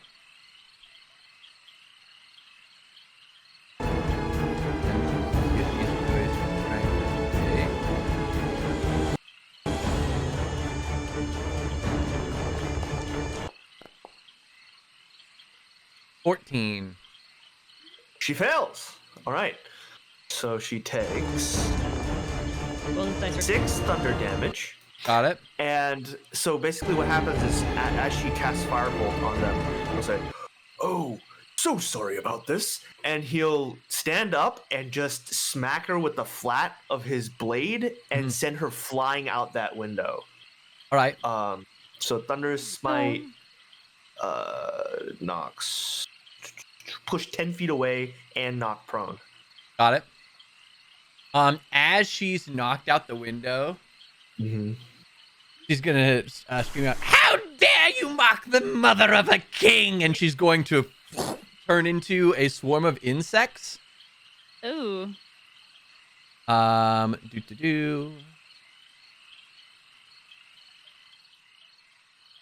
Let me. The hex will go off. Mim, are you gonna fire as she's flying through the window, or? Yes.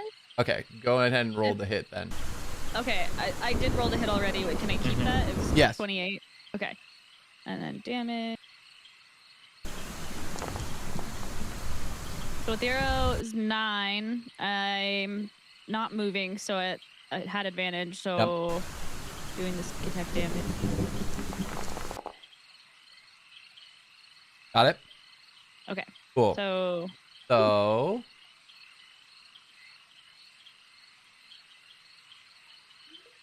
Two. He turns into this swarm of insects. We'll do that there.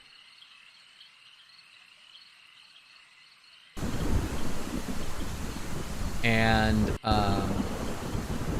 is basically hovering in midair. Since it's not hurt. Alistair. So hold on. So then we're basically doing this as a surprise round.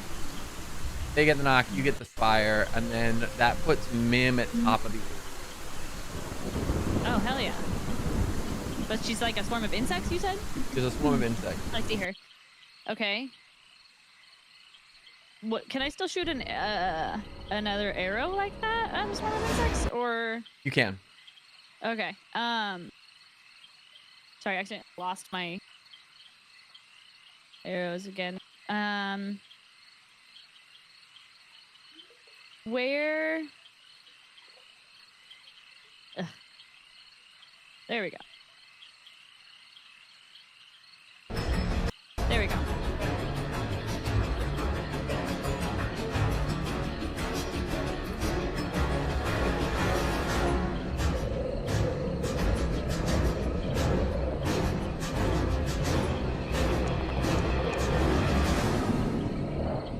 Okay, 27 to hit.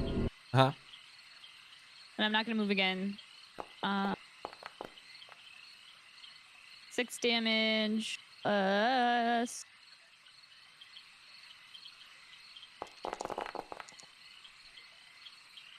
19. So it's 25. Got it.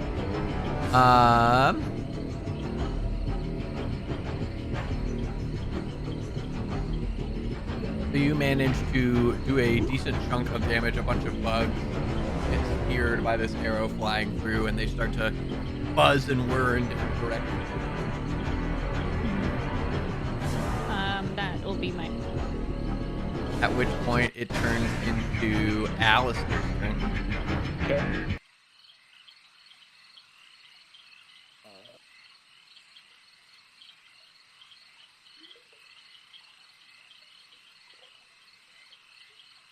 I think I can get there. He can get there. I'm going to bonus action. Celestial Revelation. So I'm ready to grow. Got it. Not that I've used that.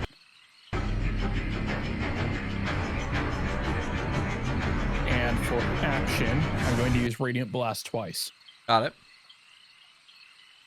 First one is a 27 to hit. Got it. It does 4 force damage. Mm-hmm. And where the hell's Hex?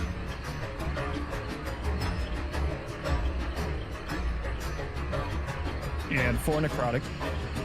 Got it. Second one. So 21 to hit. Got it. That does hit. Dealing 1 force damage Got it. and 1 necrotic. Okay. And that is my turn. I'm glowing and have giant wings on my back. Giant angel wings.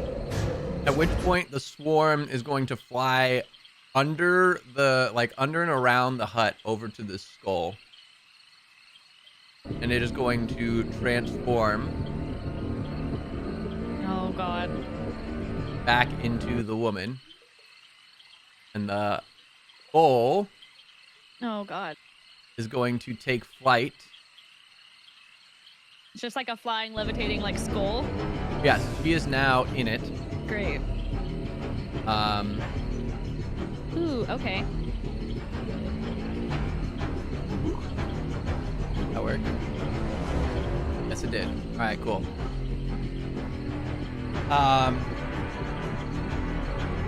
And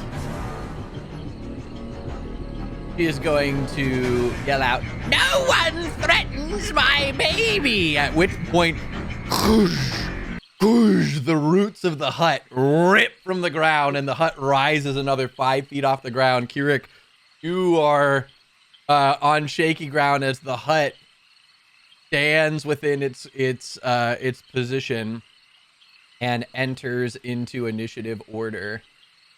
Oh God. Doo-doo.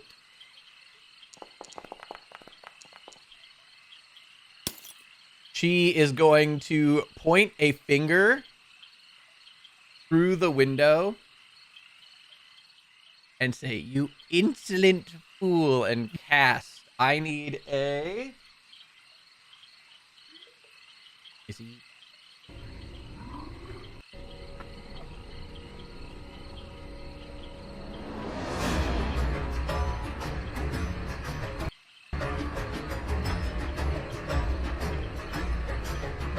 I need a con save from Kirik through the window.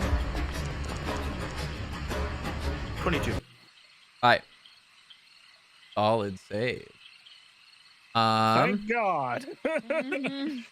Her finger roils in black energy, and a like string of black, like Icarus magic flies towards Kirik. Why is it not casting? I said cast. There it is.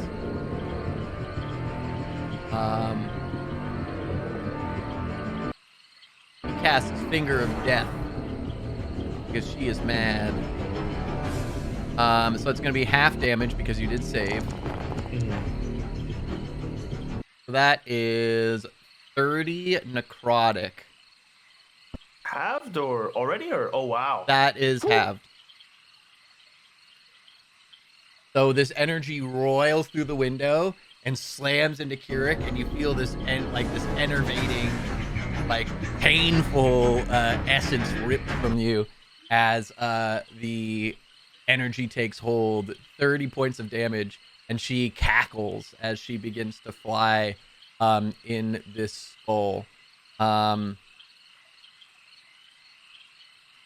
That brings us to Irina, who is going to hop off of the horse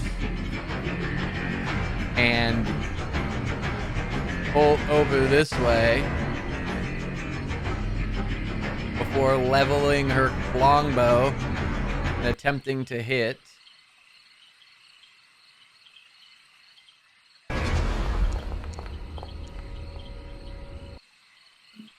I need to look up one thing.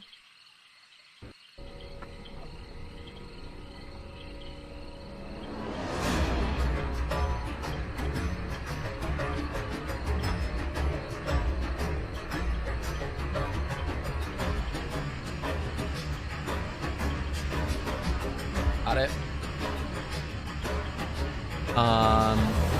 So she fires a longbow and it goes sailing as the skull lifts and begins to detach from the hut itself.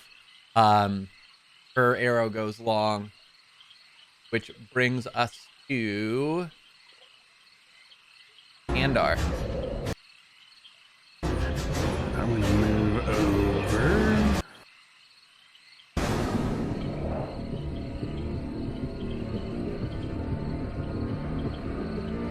The skull is providing her cover. She is difficult to see over the top of the skull as it's flying around. What size category is the skull?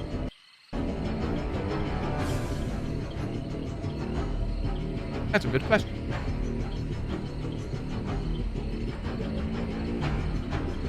It's large.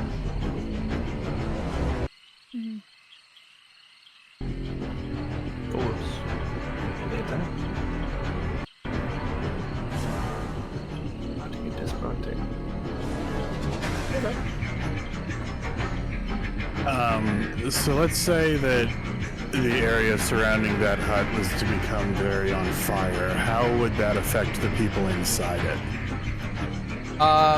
When you say the area, do you mean the ground? Yeah, like the ground next to it.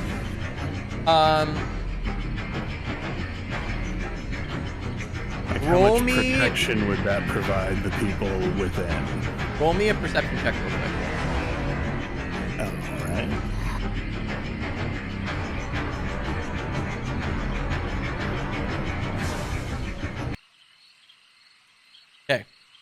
with the 17, and from what you've observed, you can logically conclude that setting the ground around the hut on fire would not reach the actual interior of the hut. However, the cages themselves, the way that it lit when she fired the firebolt, the cages seem to be coated in something that is flammable, and you would likely burn the cages if you were to set the ground on fire beneath the hut. The hut itself and everything within the hut would, in theory, be safe, and the roofs would be emblazoned, but the cages are a risk.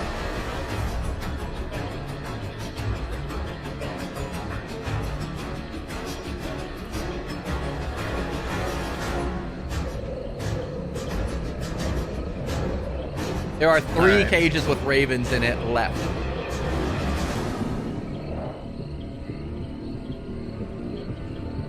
Are the 2 on the back the ones, or are they on each corner? So she lit this one. And then, yeah, there's one here, and one here. Gotcha. Alright. I'm gonna cast Fireball right around here. Got it? Go ahead and throw it down for me.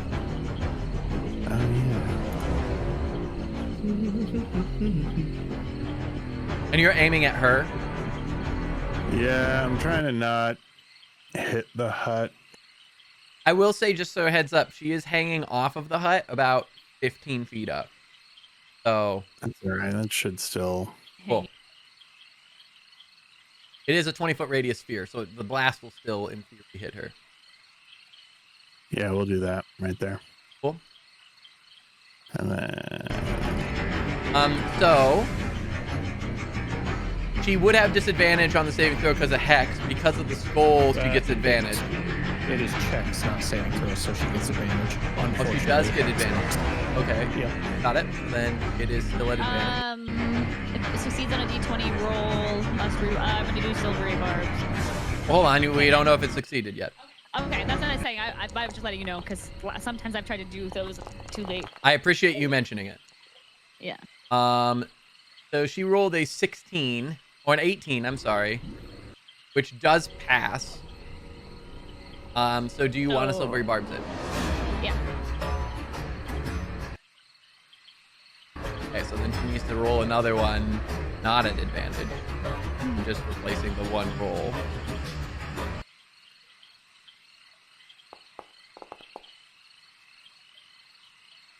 That is a 13. So Nice. she no longer... Silvery barbs... What's the range on silvery barbs? You can reach her, just to be sure. Oh, fuck. Wait. Nope, I might not be able to. I think it's It is- 60. I can. It's 60 feet. All right, cool. So you, Okay. she braces herself against the fireball as the fireball hits the ground and roars up, and she tries to duck behind the skull. You whip out your silvery barbs and yank her towards the edge of the skull, and the brunt of the fireball blasts up in her face. Is that 30 damage? Yeah. Got it. And I'm going to give Alistair or Kier. Ooh. I'm going to give. Good call on either, to be honest. Yeah. I'm actually, even though Kierke's new, I'm going to give him advantage on his next All right, so we'll give you... attack ability or saving. Nice, thank you. We'll give you this marked conditions that you know that you've got it. So fireball explodes. We can get rid of that. And is that the rest of your turn? Yep, that's it. Kirik, you are in the house. We're Okay. in the hut. Here, and just for your reference, Mm-hmm. where is that map? Here we go. We're back in it. All right, Kirik, you are inside. It is currently your turn.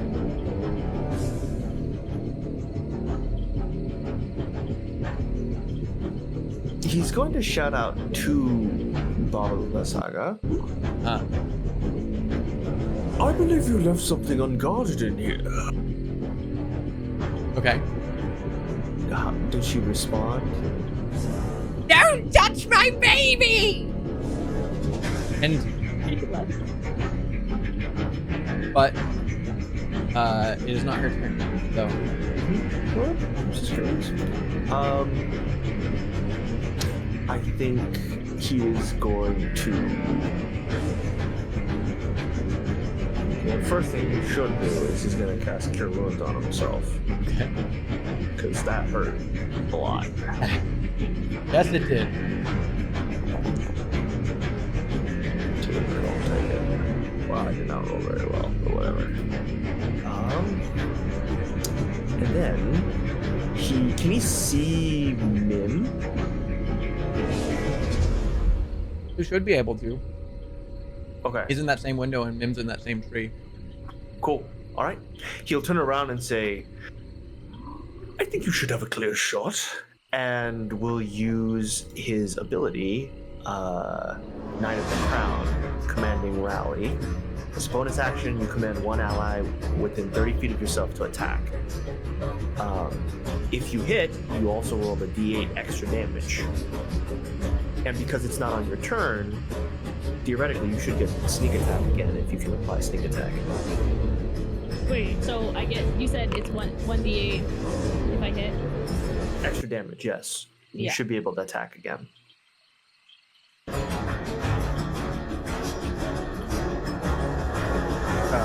I go back to But I also get to apply sneak attack if I have advantage or if. And 5 feet of an ally. But That I is can correct. for steady aim. But I don't know if I can hit her through. Is there a window on each side of the hut? there is. You took steady aim at top of your last action, right? Yeah. Yeah, so you still have it. But is that that thing? The Knight of the Crown is during his turn, or is it? For Yeah, my but next- it would apply to. It's basically like you're taking another attack, right? So Correct. my thought is it would apply to this attack as well. Ooh, okay. I agree with all of this. So it's an extra attack, and I get advantage still, so I do get sneak attack plus the Mhm. damage that he's giving. One Hell hit, yeah. Okay. So Hey, I'm glad we gave you a crossbow. this is pretty sick. Oh, That hurts though. 13 to hit. A 13 will not hit, so it's going to That's swing so sad. wide. That's so sad. it's all right. That's... All right. Thank you anyway. Sucks. How far away is the skull flat, like floating? Right now, it's just off the edge because she hasn't had the chance to move. Can Carib just jump onto it? You can attempt. All right. Roll Wow. me an athletics check. Yeah.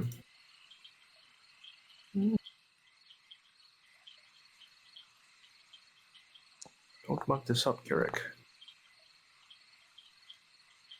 20? A 20 is enough. So you leap out the window into the skull. And you are in the skull with her. Let me check one thing. I have a thing of if two people get. There it is. All right, cool. You jump in the skull. There's not a lot of room for both of you, but you manage to make it in. You are now standing across from her. You really need to take better baths. And that'll be my turn. All right. She Wait. takes 1 point of psychic damage. Brings us to the hut, which is going to rise out of the ground and is going to multi-attack. Hold on, I need to make this public.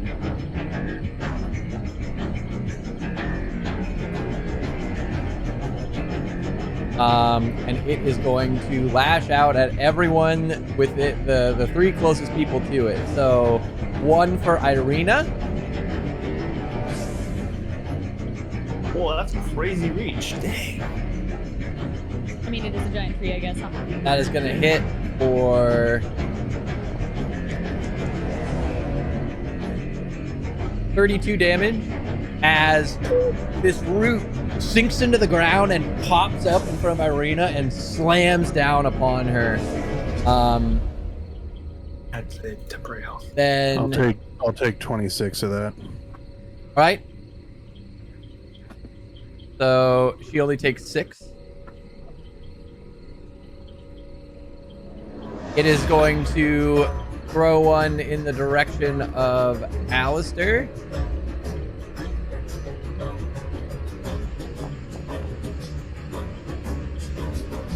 $15 to hit. Misses. All right. It slams out of the ground, and you manage to puff it with your wings back just enough that it slams in front of you. And then it is going to throw the other one at Nim. No, thank you. 21 to hit. Yes. Question. It wouldn't have attacked Shadow Alistair instead? It's closer to it. True, but Shadow Alistair hasn't attacked anything yet. And it's Okay. it's trying to neutralize threats that it's seen do Did things. Irina attack? Irina shot an arrow at Baba, you shot an arrow at Baba, and Alistair has both hexed and is glowing. Mm-hmm. It's not very intelligent. It's not good at strategy. 24 to hit, or 24 damage. And I already used my... Did I use silvery barbs between... Or do I have a reaction? That's my No, question. you have no reaction this turn. Okay. As you've used Silvery Barb before it's your turn. With that, Shadow Alistair's going to rise up and slash it with the Sunblade using Sentinel. Okay. So that is an 18 to hit. That does hit. Okay. 9 points of radiant damage. Is the tree undead? The tree is not undead. Okay. It's technically a construct. There's 9 points of radiant. And it's Shadow Alistair, so no extra damage there. That's fine. Cool. That's his 3 attacks. And it is going to shamble. It has 0 movement. Oh, it has 0 7 movement. movement. Never mind. It does not move, which brings us to top of order. Mim, it is your turn. All right. I was gonna reduce the size of the skull, but I guess I'll just do damage instead. That's how many? A couple things. In the skull, she is in dim light, right? Yes? Okay, and then because I can keep shooting with my crossbow, or I can get closer. Because if I get closer, I can also do Shadow Blade and Blooming Blade. Not in the same turns, but I could use those, so that's why I'm trying to like land that. I don't need to use steady aim this turn because an ally's within 5 feet. How?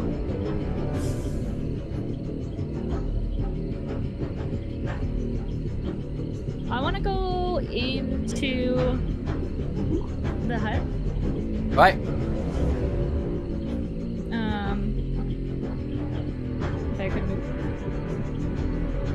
Cool. Well, actually, hold on. Sorry, I'm trying to think if it's better to use. And how far away do I need to be to do ranged weapon? Without getting the distance I need. For a light crossbow. I think you gotta be at 10 feet at least. Like, you can't be in melee with them. Well, ranged weapons do have a minimum range. before you have to do disadvantage. For a light crossbow, the minimum is 80. Oh. That seems like a lot. Yeah, I'm pretty sure I was the not minimum- 80 feet. It's just melee because the minimum damage is how far you can be back without having disadvantage on the roll. I thought that was the maximum.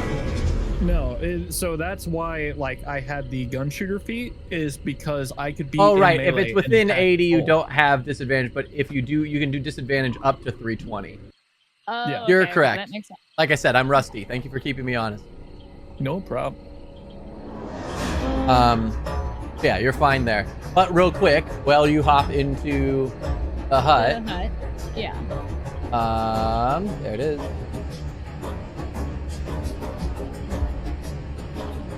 You are now here. I am curious. There is the glowing underneath the crib, and there is the person is above this bathtub.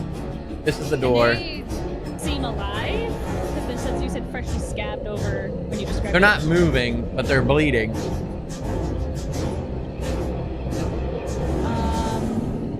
And then the window is that the opposite side there where I can still see. Yes. So I guess I'll do another. I will do another hit on her, but it's not an advantage. But I don't need advantage for sneak attack because he's within 5 feet. But I don't have advantage, I think. Yeah. So you don't have advantage, but you do have sneak attack. Yeah. So I will attack her. Well, I want to see the person's like pinned up in just crazy ways. There are iron bars stabbed through limbs and body, and bent at 90-degree angles so that you will not slide off of them. Okay. And the crib is not bolted down. Crib is the Is only it- thing not bolted down. Okay. What kind of action or bonus action or what would it take for me to fuck with the crib? Like push it over or kick it or move it out of the way? We would I'm consider very that small, pushing it out of the way. I would say is like a bonus action. Like you can just knock it over. I'm gonna attack her. That fucking sucks. What are these rolls? 11. Does not hit, goes sailing. Yep. Okay. Then I'm going to just try to push the crib over. You go and you knock over the crib, and the baby goes to tumble out and vanishes. You realize that the baby was an illusion. But beneath the crib is this throbbing green glow underneath the floorboard. Yep. I'm gonna go for that after I can, I think. Right? Because I'm assuming that's a gem. Logically. That's what I'm hoping. Okay, sorry. That's my turn. All right. So that brings us to Alistair. It's your turn. Okay. Ryan, I need a really big DM ruling here. Okay. I'm posting in our Dungeons and Dragons chat the info I found on it. But the question is, does Manifest Echo count for flanking advantage? There is rules as written, there's rules as intended, and there's no official sage advice. All right. Let me look.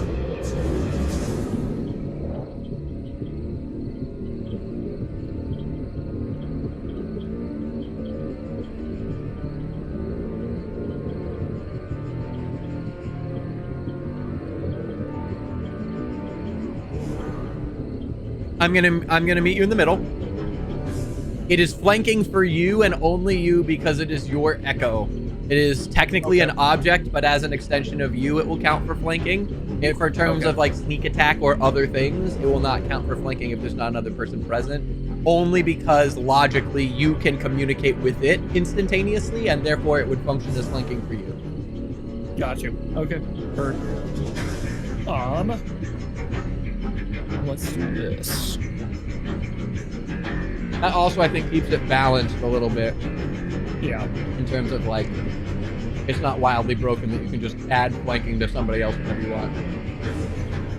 I will move here. And I'm going to shoot 2 radiant blasts at her. Got it?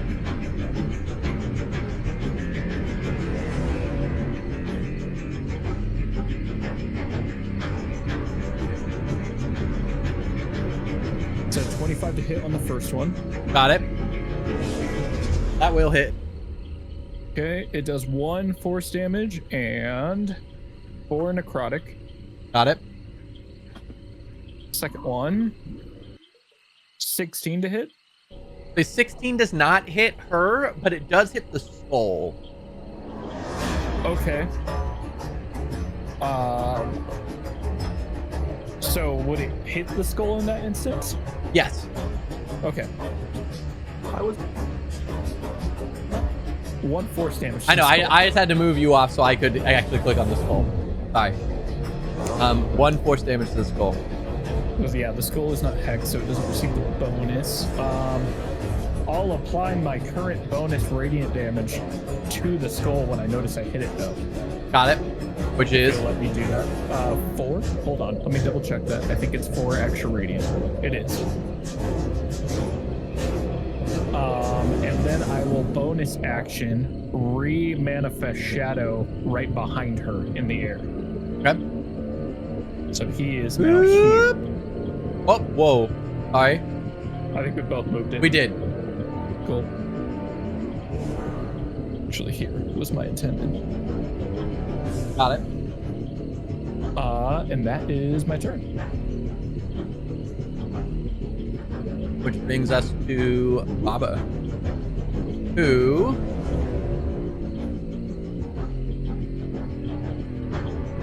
what's your best use case? There's people up in her face. Come on, hit me. I'm right here.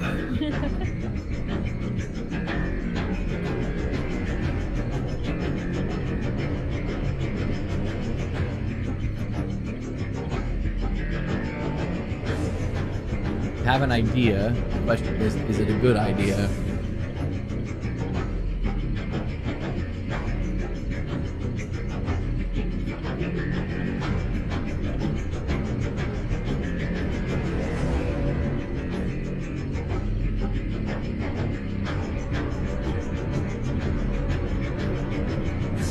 Alright. That's what she's gonna do.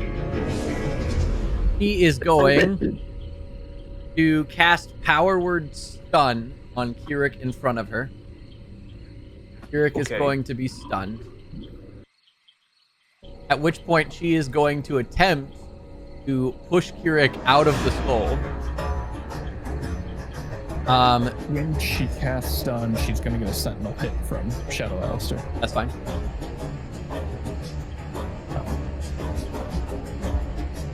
It's not going to hit with a 12. Got it. Actually, yeah, so she's gonna try and push with the strength check. Because you're stunned, roll me a strength check at disadvantage.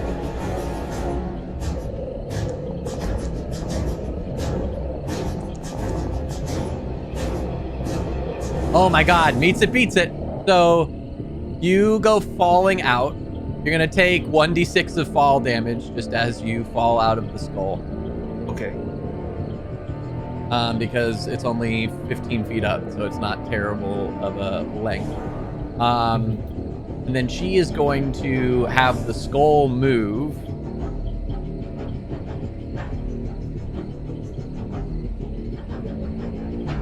She is going to go...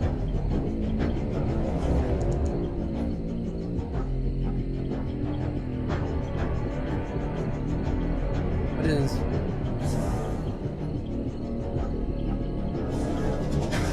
I was gonna make it so that actually...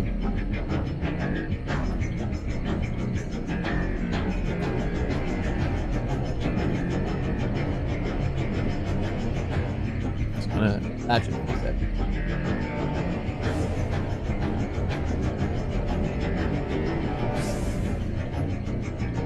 Alright, so I can fly all the way over here. But it's gonna get, I'm gonna have it gain about 10 feet of elevation and go there. So it is now, oh, she's in it. So it is now 25 feet up. And over there.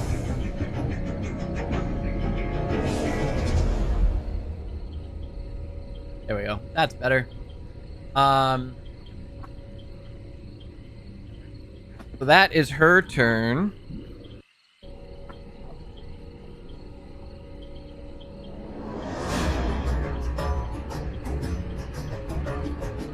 Which brings us to Irina, who, seeing the giant hut,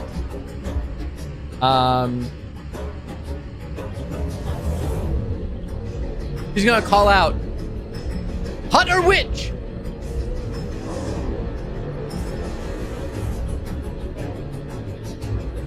Witch? All right. At which point she's going to. I'm gonna call out at the same time probably and say, "Get the gem!" All right.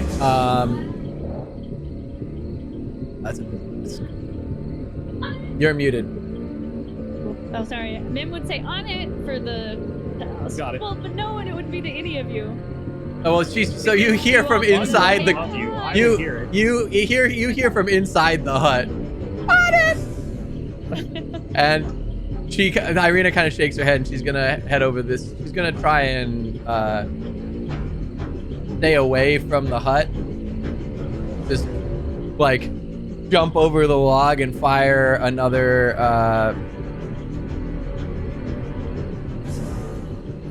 She's not within 30 feet, so she can't do her coordinated strike. So she's just gonna attack Baba as best she can.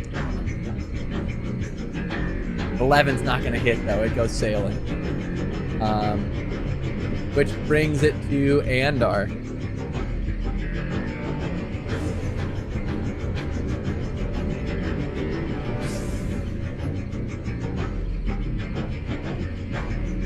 I'm gonna shoot another fireball at her. Do it.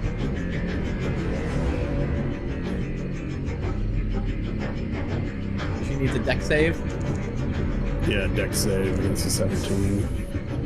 Has advantage because she's still in cover. Alright. A 15 doesn't save, right? Correct. Got it. So it's a full 22. Alright. As the fire explodes, she careens back, and the brunt of it is taken by the skull, but the skull then wobbles and falls to the ground. The skull is now in the ground. She is going to take what's left over, which is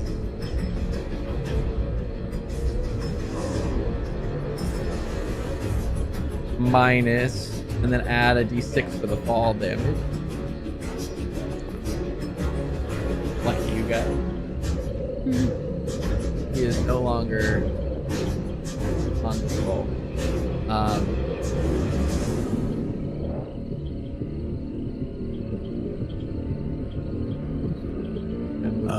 And then I'm also going to send Doctor Who over to see if there's any way he can open these cages. Alright. Nice.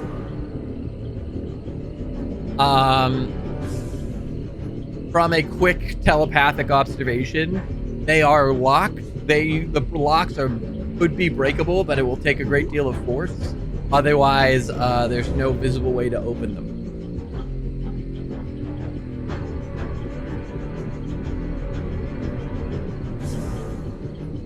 Yep. What are they hanging by, though? They are actually like wooden curled into the hut itself. Oh, Kirik, it's your turn. You are stunned. I need you to roll a con save to see if you break it. I thought it fails if I take damage, and I take the fall damage. That's a good question. Does that do that? Let me find out. If not, I will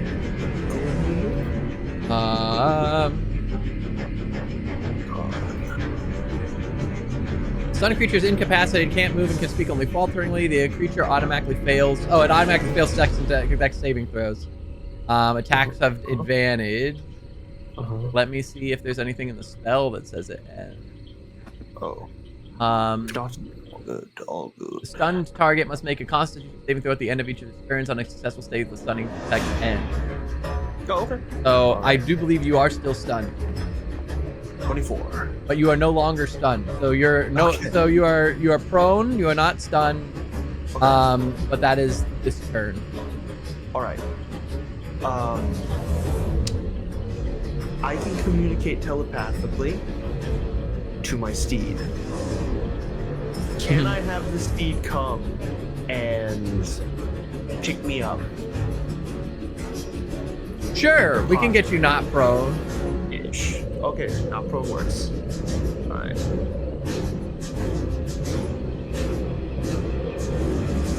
It can rush over, and we'll have it be. By that, basically be the equivalent of a bonus action, as you shake off the stun. But you are upright. Cool.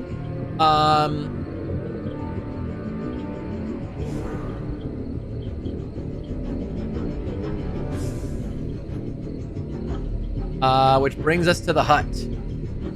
Does we having to do a save or a roll for being unstunned, is that an action? Is that how that works? Or when you're prone and you have to get up, is that? I don't remember. The prone up is usually half your movement.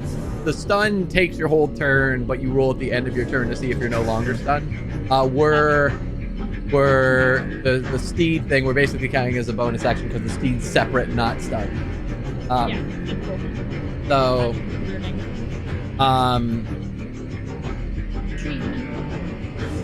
which brings us to the hut. So, let's see. Are you, Alistair? Are you in the air or on the ground? I'm above it. Okay. Then here's what it's going to do. It's going to once again multi-attack. It is going to throw a root at Irina.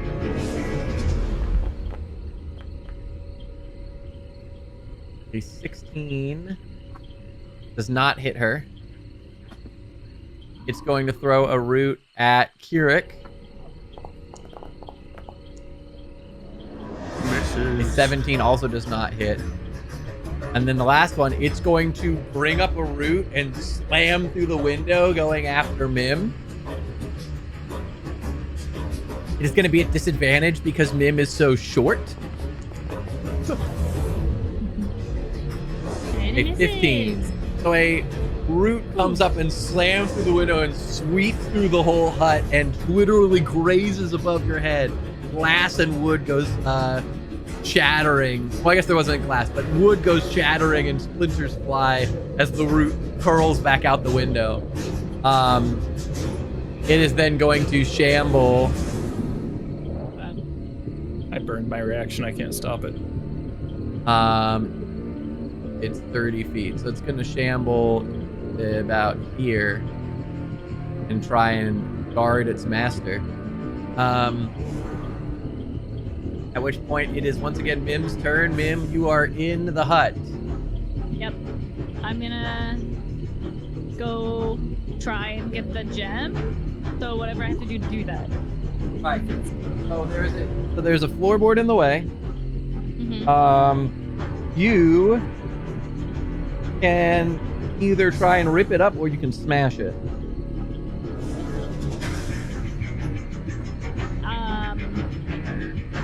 I mean, I feel Basically like strength check or damage. More damage. Yeah, I was say it would do more damage if I hit it with my dagger or pry it up with my dagger or something. Would that versus like me punching? Or like, wait, hold on. Actually, yeah. It's the strength check or damage are your options. How you want to do that is up to you. Okay.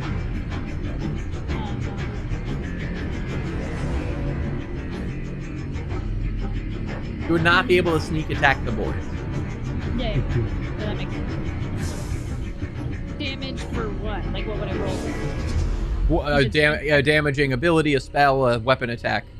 I'm saying okay. either you're doing a strength check to pry the board up, or you're trying to break the board. But I'm trying to hit it with like something. Okay.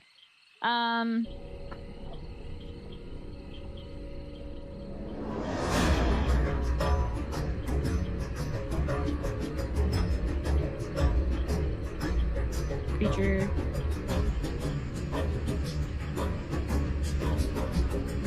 I guess I'll just try and hit it with... This is tough. I don't know the best option here. Because I don't have I'm not really, I don't have strength. If I have sight on you, I can help you next turn. But I don't know if I have sight on you right now. That's fine. I'll try now. I'll try and stab it with... Can I try and stab it with my, like, dagger? Because that's what I have right now, is my crossbow and my dagger. I think those would be my... Alright, you're gonna try and stab it? Yeah. So, roll me damage with your dagger. Question? Yes. Sorry, hold on. If I do... Wait, cast spell... Which one is it? It's a bonus action. Melee weapon. Can I do... I'll bonus action cast Shadow Blade, Okay. which gives me extra damage. But it's psychic damage? Correct. Does that... It's just you would attack with that and the Shadow Blade instead of your dagger. Oh, like instead of... Yeah, they are their own blades. Because that's not how we did it before, I don't think. Okay. No, they're daggers are daggers, and Shadow Blades you manifest the blade of shadow. Yeah. But it says... It's around another blade, though. Yeah. Oh, is it really? Yeah, a blade is needed in the spell. Oh, Yeah. huh. I stand corrected. It's been a while. Deals 2d8 psychic damage on a hit and has finesse light throwing properties. In addition, Cool. when used for dim light, or is it dim light, or is this pretty light up because it's the glow of the... We can say stim light, that's fine. Well, it doesn't matter because you said just for damage. Okay, so then I can't hit it this way.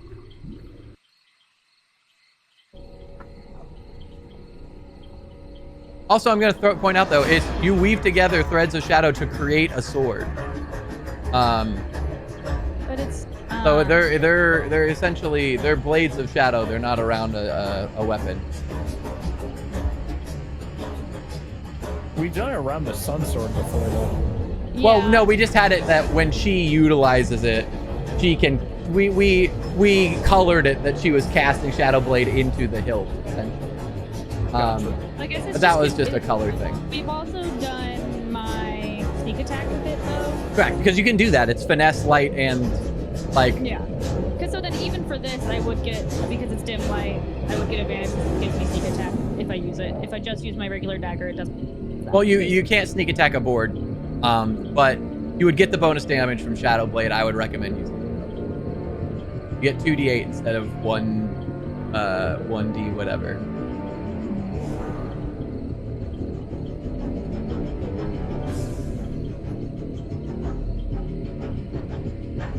Alright.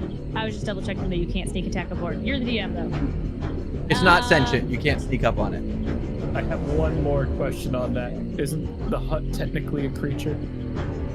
True, but then by that same token, it knows she's in there. Does it not? Or learning? Well, I mean, it just swung at her.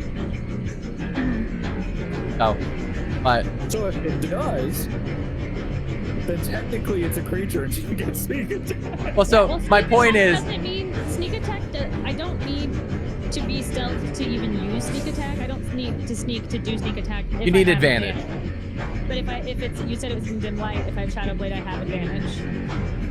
Okay, the hut is sent from a actual as written standpoint. The hut Yeah. is sentient. The entire entity is alive. The floorboard itself has an HP that you need to Yeah. break, and that is not a part of the creature. You're just breaking the board to get to So the if I gem. break the board, it's not going to hurt the tree Correct. house HP. Okay. Okay. So I would recommend using Shadow Blade. You'll get extra damage. You can't do sneak attack. Okay.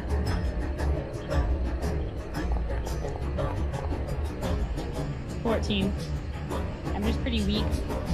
All I have is stealth. That is enough. You Woo! smash through the board, and inside you do see that there is a glowing gem inside. It is actually underneath the hut in the trunk itself, and it is emanating energy into the trunk. Okay, can I grab it? You can roll me. Wait, I have mage hand. No, I attacked. I probably can't do mage. But yeah, okay, I'll try and grab it. Grab it. Roll me a dex saving throw. I can do that. Quick question, though. Sorry, I know this is all like technical stuff, but I'm getting higher levels and there's lots of things in, characters. If Shadow Blade is a bonus action to cast, is it you cast it and then you have to take the action to attack? Correct. Or is it... Okay. You said dex save? Yes, dex saving throw. As you reach in, the trunk sprouts wooden teeth and tries to gnash at your hand. How do I do saving throw versus dex check? I don't remember. So if you double click on your character sheet, right underneath dex, where it says you can click on dex, and instead of ability check, where is the saving throw? It only comes up. Oh, it's no. So you see where the saving throw section is? It says dex +9. Click on that. Yes, I see it. Okay, thank you. Ooh, that was almost a 1. So 16? Right. The teeth clamp on your hand. You're not able to grab the gem. If I could do... hits you with your reaction. No, that's half the... What's the... You're going to take... 7 damage as it bites down on your arm. Okay. What's the thing that if... Oh, is it evasion? If it makes me do a dex saving? Or wait, hold on. Yeah, uncanny dodge, I think. Oh, it only... No, evasion is... Uncanny dodge has the attack if I want to use my reaction, but evasion... Dodge out of the way of certain effects, such as blue drag. It's area effects, though. Yeah, so it's I area don't effects. count. But it says... That allows you to make a dexterity saving throw to take only half damage. Yeah, but so it's not an AoE, Take so it doesn't no apply. damage if you succeed. It's not what? It's not an AoE, so it doesn't apply. Okay, it's just confusing because of the way it says. Yes. Yeah. Okay, then that's fine. You said 7. 7. Alright, is that your turn? Yep. You can see the gem. Which brings us to...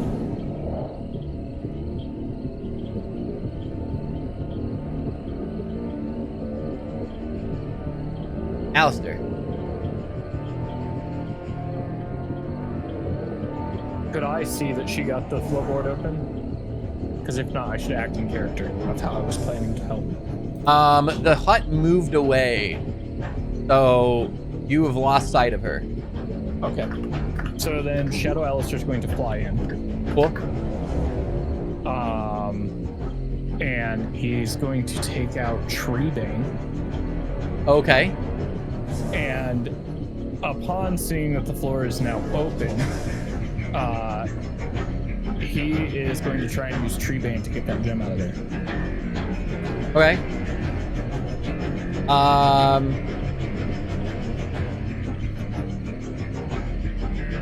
Real quick to clarify, how are you going to use the axe to get out?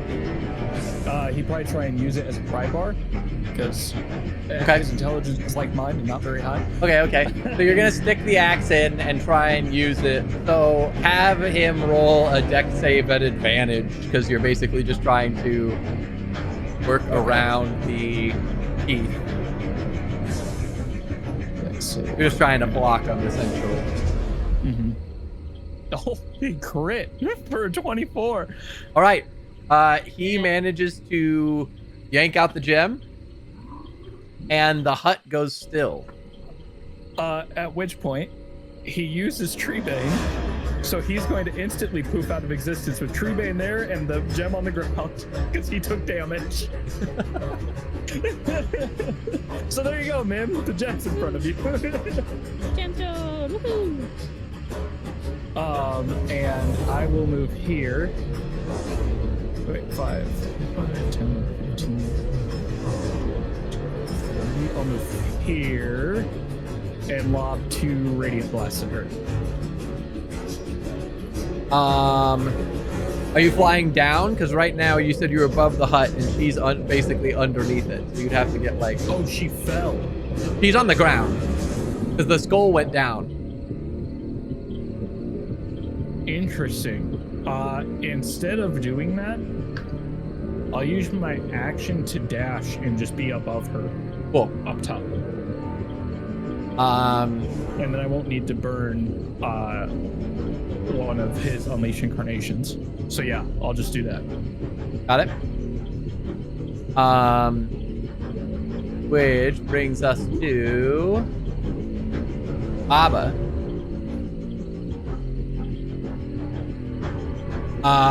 Who, seeing the hut fail to move, he's going to push into the, like, climb up into, or like walk by, still 15 feet up.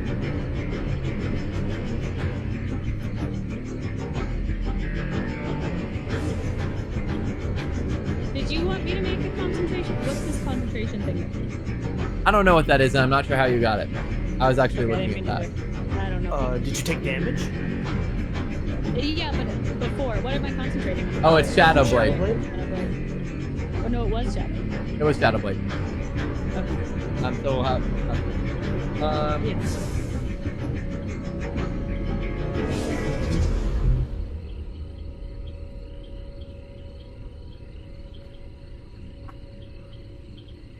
Here's an idea.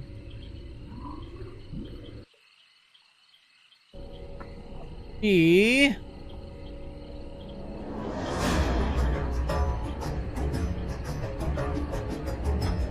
is gonna Misty Step to the window.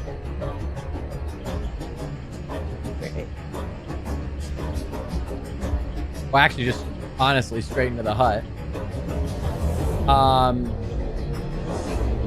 Can she see inside of the hut from down below? Wouldn't it have to be the window? I guess it is the window. See. So yeah, so she'll Misty Step of the window. She still has the movement to move in. She moved 5 feet, Misty Step, she'll move in. Make her burn that 5 feet. That's fair.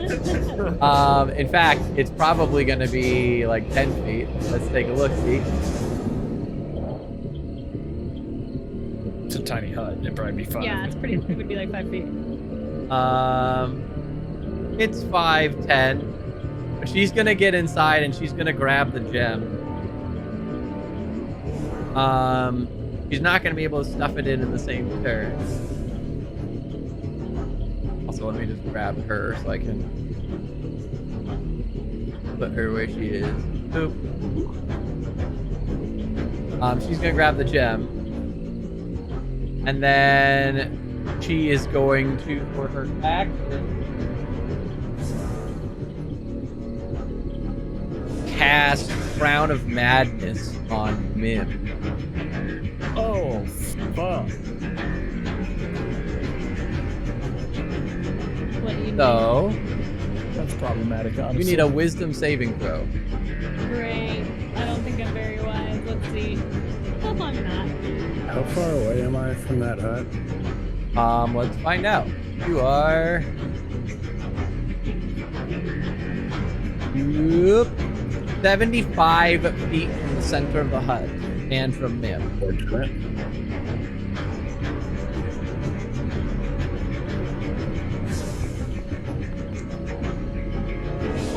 You save. Holy. All right. Let's go, man. Okay. Holy shit.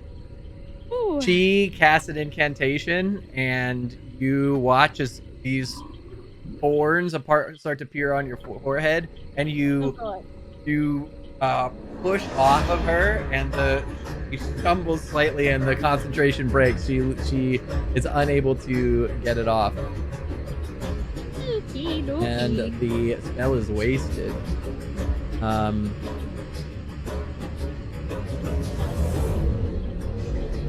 So that is her turn. She can't do anything else. 5, 10, 15. She has movement, but it would provoke an attack of opportunity, and she technically just got thrown or like pushed off of. So that's her turn. Irina. What the fuck can Irina do here? I guess Irina's just gonna make a mad dash for the hut. Can Irina see her? See Baba? Mim or see Baba? Because she's in the middle of the hut. If the door is open, technically she can see her. I'd allow Irina it. has the Well, opportunity to do something cool. Where is Irene? Can Irina cast Firebolt? Because she can. oh my God, you're right. She can. Oh, because the shield or something, right? That's hilarious. Sure, let's try it. Last. He's gonna pull last out the session she got a shield. He's gonna try and attack with Firebolt. That's hilarious. Is she? Oh, she's behind. Okay, is Kirik still stunned? That's gonna fucking hit. Or didn't go?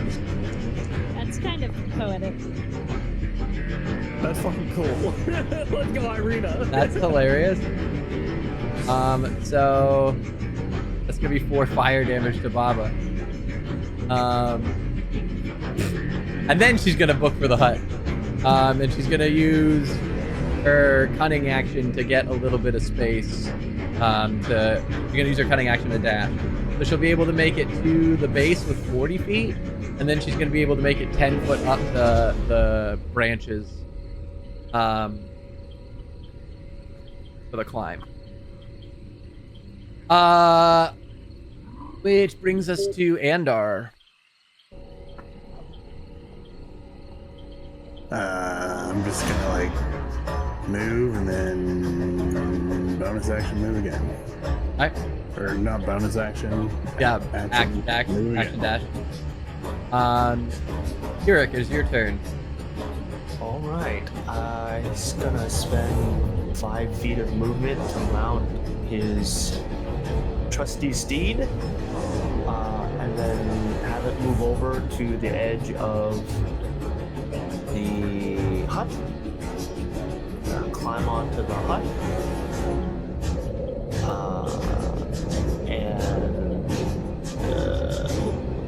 Sorry. Let's see here. So inside is just Mim across from. Yeah, here. Well, at this point, we'll just. I do have the door on the opposite side, but essentially you are here. Okay. He's going to stand on the opposite side of Mim. Okay.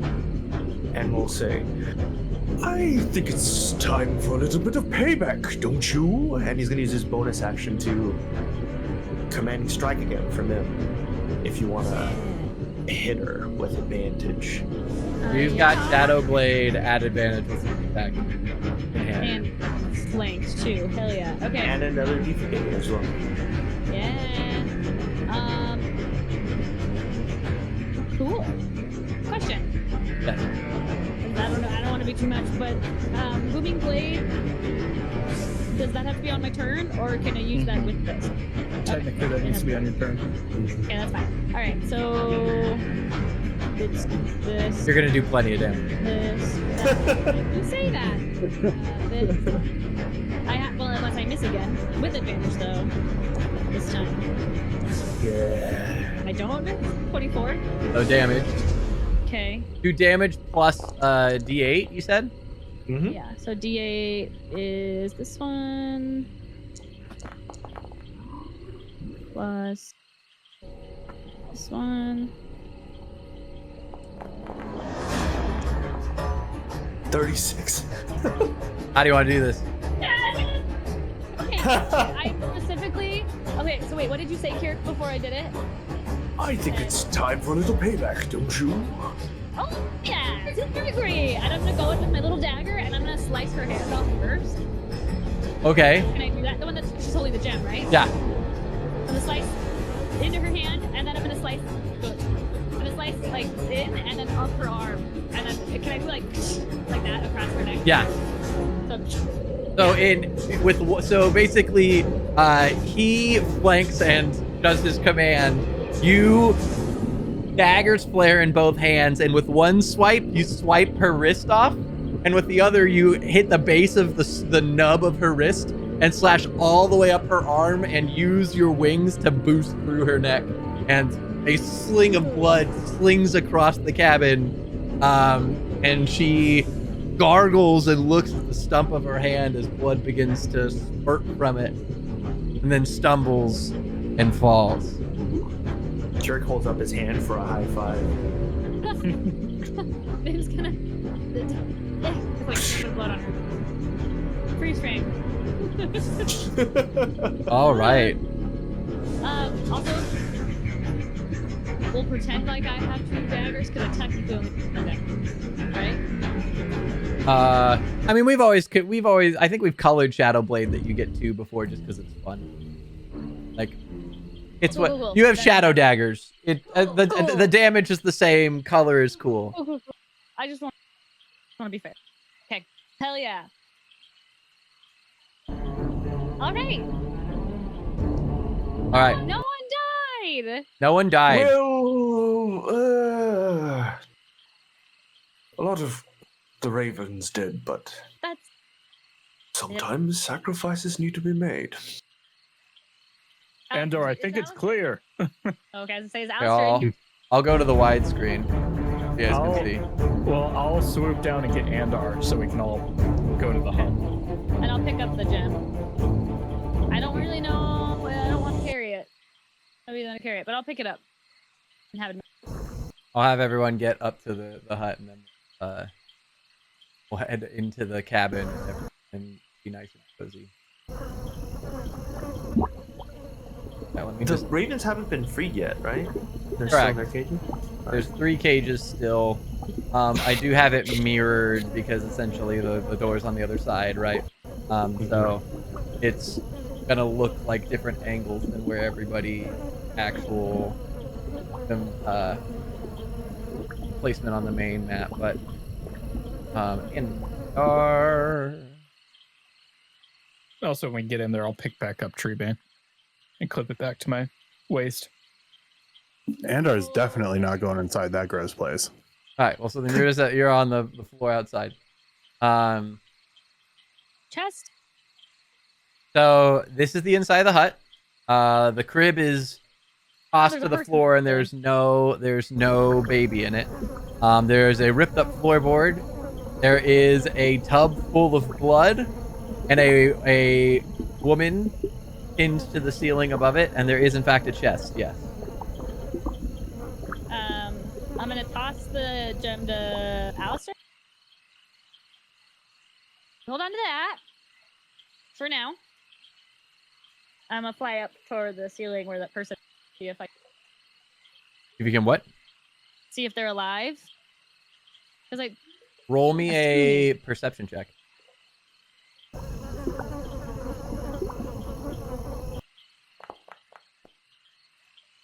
$19.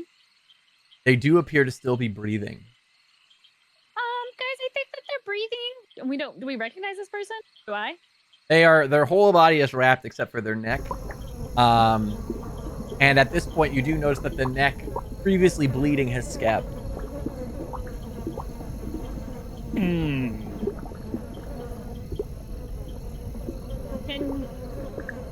Can you guys help get them down? Good. So there's like bars. Can Kirik try to go and break the bars? Yeah, absolutely. So you go and you grip one of the bars. Give me a strength check. I'm gonna help with my tiny little hands. Oh, you're helping? Yeah. Does I this will 20? pre-warn, they are healing abnormally quickly. Yeah, go ahead and do an advantage. Although you got a 20, so you're probably fine. But in case you wanna. All right. You yank out one of the bars, and the woman lets out a gut-wrenching scream of pain. But you pull one straight out of her palm, and her hand goes limp. Does it look like she's gonna die if I take out all? Like she's gonna bleed out? Roll me another perception check.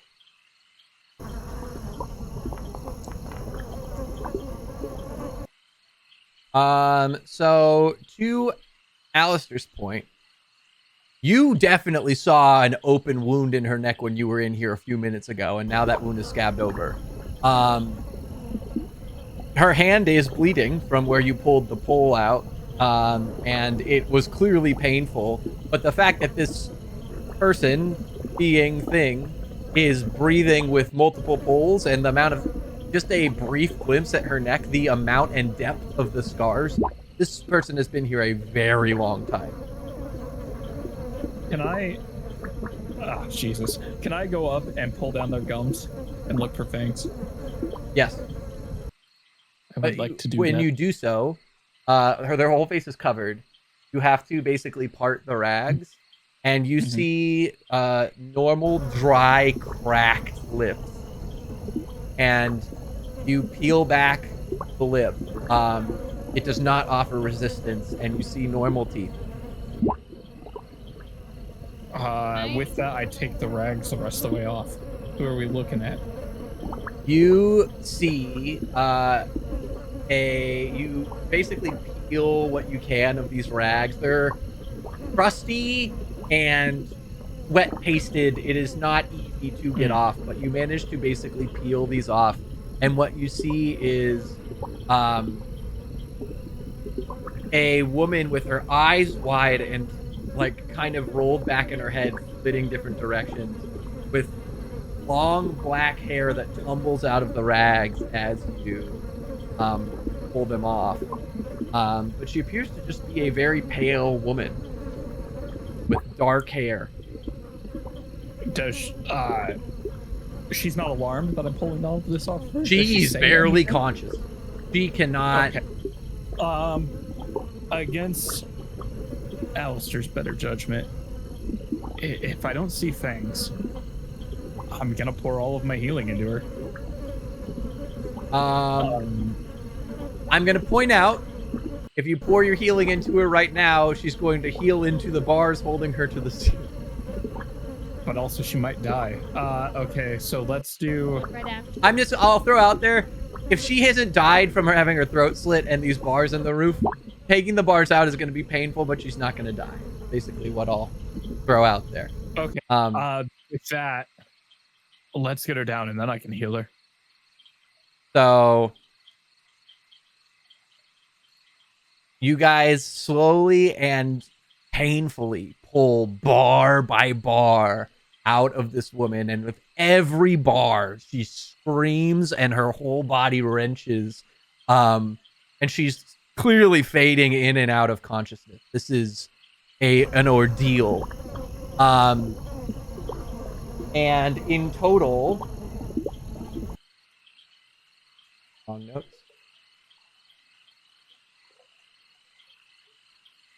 In total,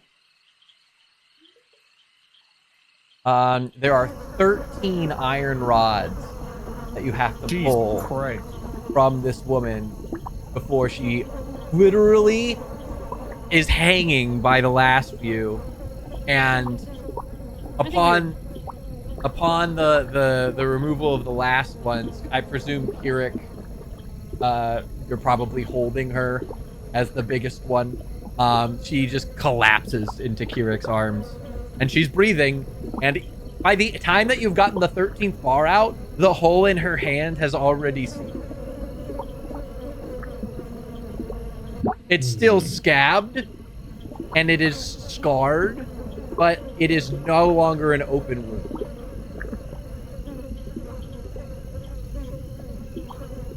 I can't... she's not talking at all? She's flitting on the edge of consciousness. I don't know if healing her would help her come back a little bit, or if she's just natively healing. How gross has this been? Like, really nasty? It's nasty. It's dirty. Would prestidigitation clean it up? Decently. I will clean it up as best I can. Here, let's put her down for a second. All right, you guys lay her down in the bed, and she's like completely limp, and her eyes are doing like this fluttery, flitting not focusing on anything. They'll open for a moment and she'll stare into the middle distance, and then her eyes roll back.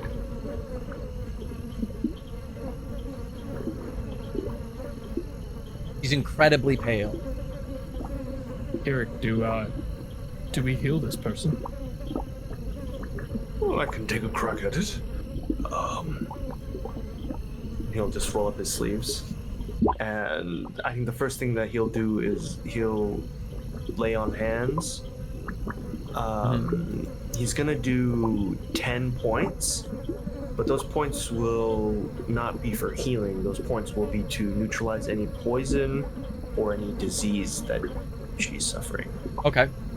So you guys watch as Kirik rolls up his sleeves and lays a hand on the woman, and there's a brief glow of energy around his hand in a sort of purple raveny color that sinks into the body.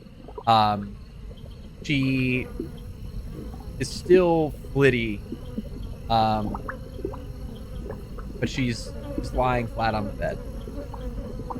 Did she look better or the same? Kind of the same. It doesn't seem to have affected her behavior much. It doesn't seem like she was poisoned or diseased in it. Okay. Well, let's two down. Here, I can help out a bit, and I'll use healing hands on this person just to see if it does anything. Healing hands. It's actually what it's called. So how much are you healing her? 9 hit points. Alright. So with 9 hit points, some of her wounds seem to close a little faster, and her breathing steadies slightly. Her eyes are still flitting, but she's no longer like every once in a while like body spasming or anything. She seems to have her some tension leave. That typically brings people at least back from the brink, so should be stable if nothing else. Kirik, I think we would not have been able to do it without you in our team. And you have to stay with us forever now. You're not allowed to leave us. You're our new friend forever. She has a whole contract for you. Yes, I will explain it after we get out of this swamp. I've determined you are definitely invited. You really helped us kick butt. And I'm gonna go see if I can get those ravens out. And so I'm just gonna fly out the door for a second. You see like a big toothy grin, like it's kind of uncomfortable how like wide his mouth is, and he goes, Well, normally I don't make contracts with the Fae, but I think on this occasion, an exception is in order. No, definitely don't make an exception on this occasion. I'm gonna point out just above table that went so much better than it could have. You guys, the saving throws from everybody. well, you guys had some really awesome rolls, and the thing is, also your strategy was good. You guys were close enough to the hut. One of its most devastating moves. I mean, obviously, it has 3 attacks of giant roots, which you guys avoided a decent chunk of. But had like Andar stayed too far back, for example, it has a giant boulder that it can pull from the ground and fling as an attack, and it's just rock to the face. I knew it was going to move, and I was like, Ashwin has Sentinel. Alistair has Sentinel too. and I was like, this thing isn't moving. And also the fact that like you guys survived one of her strongest spells off the bat with the first person. Hell yeah, that saving throw. The first person who hits her gets a power word kill, baby. She's got one, and it's prime for the first person who slaps her in the face. power word stun. Oh man, I just walked up and goes like literally like you guys tanked stuff well. She didn't get to use a lot of her spells because you guys were like split up in specific way. Like you guys handled that really, really well. Well, she wasted some time in turn trying to pick up the gem again. I think that helped us out. That was bonus action, but it's still. Well, she was gonna try and like, stuff it back in the tree on her turn. Yeah, which was I was very afraid of. And then the fact that the skull died quick enough with the fireball. Yeah, the fireballs were surprisingly effective because they were damaging both her and the skull. Yeah. Yeah, I was worried that was a waste of Shadow Alistair, but considering we got it out and it unable to move, and that was her priority, I think that was the right play. Yeah. Well, It's huge. so much of like the hut, just that's what. I'm gonna pee while The I hut listen. has 263 points of hit points. It is. Right. It has a strength of 26 and a con of 20. It has plus 12 to hit with every root and does 30 points of bludgeoning damage on average with every hit. 4d10 plus 8. And the rocks are 3d8 plus 8 at a range of up to 120 feet. It's a monster. Like, it alone can be a TPK if not for focusing, like getting it down.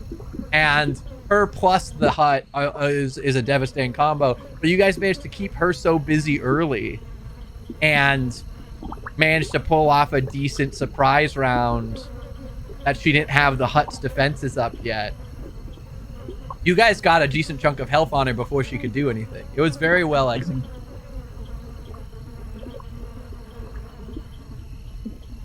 Alright. Well, how is she still? Is she better? Is she? How Her is she breathing has doing? steadied, and but her eyes are still flitting. You can tell that, this has been an incredibly painful and trying. Like, you don't know how long this woman's been here, but this is fucked, right? And also clearly extremely painful. What little healing you've done has helped clearly ease some of that, but she is not conscious. She medically is stable. She's not going to die, but she's not coming to quickly and probably won't. Okay. Then I think Kirik will move on towards getting the ravens freed. All right.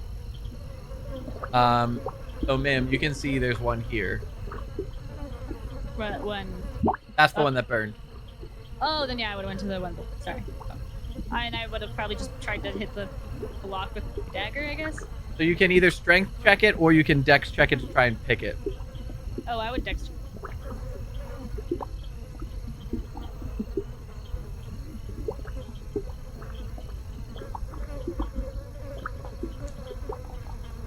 Oh, it was almost a 20.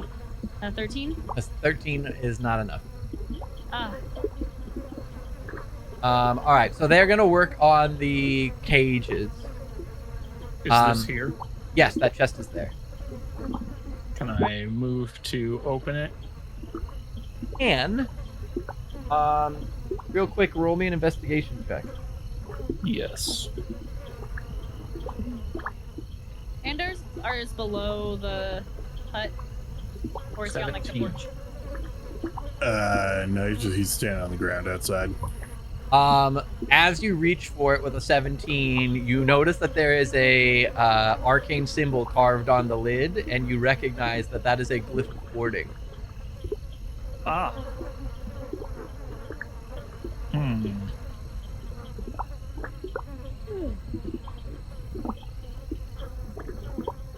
Hey, Andor. There's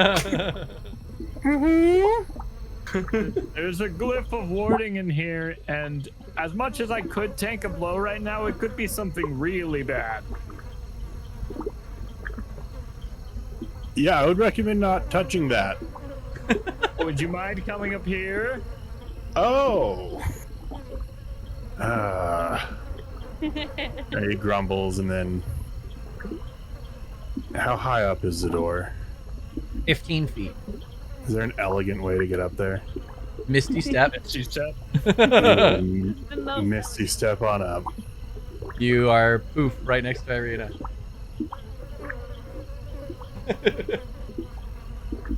Hey, it's not for you. Are you done with? Are you done with your food? Like, I just kind of need to know if it will kill me outright. Oh. Well, I'll just cast Dispel Magic. Oh. The glyph vanishes. Who knows what it was? All right. And I'll move to open the chest. Right.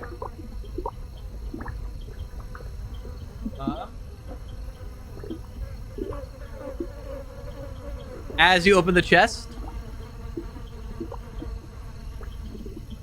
Yoop. 4 little hands crawl out and all attack you simultaneously. Sick. I miss my old celestial revelation.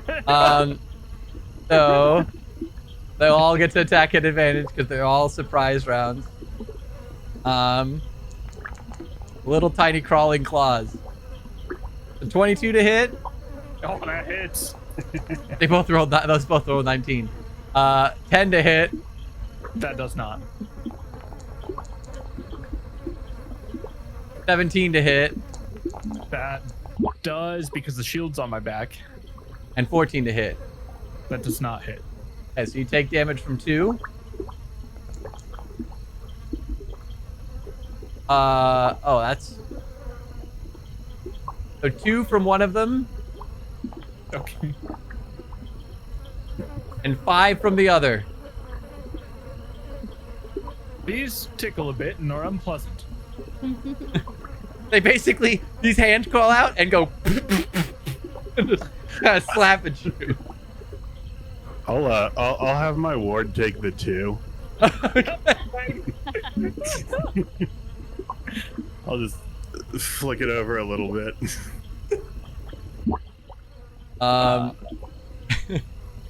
Can I react to Yes, them? now it's your turn, essentially. Cool. Sacred flame, baby. Which one? The one that hurt me the most first, please. That was the first one. What save is that? Dex 17. It's dead, Jim. It does more than 2 damage, right? Yeah. It's dead. It does 2d8. Andar, do you want to attack any of them? No, this is I just like watching him attack him. Irina's gonna come in and stab one. It's dead.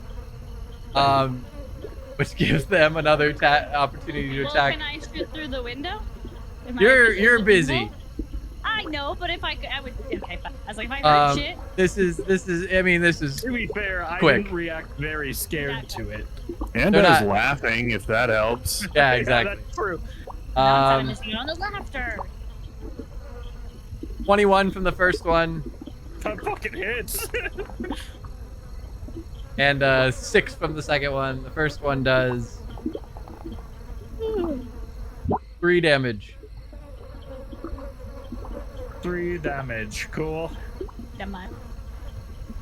Suppressive. Actually, you know what? I'll do Radiant Blast at disadvantage to try and hit both of them. All right, go for it. The first one. It's a 13 to hit, That hits. even at disadvantage. I assume it's dead. Does it? Can you do less than 2 damage? I technically can. Let's see. So then let's see. I did 8. It's dead. Second one is 15 to hit at disadvantage. That hits. Okay.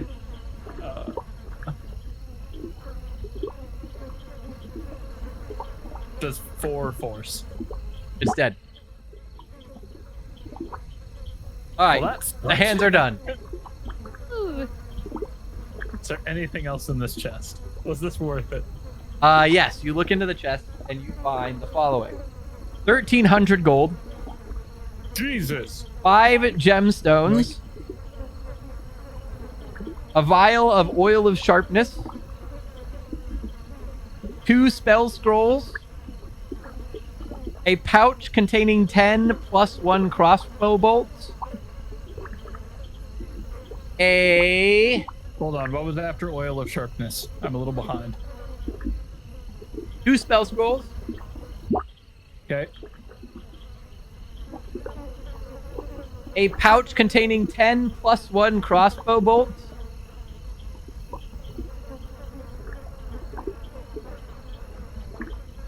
Okay. what appears to be a small packet of dust, and a stone. Cool.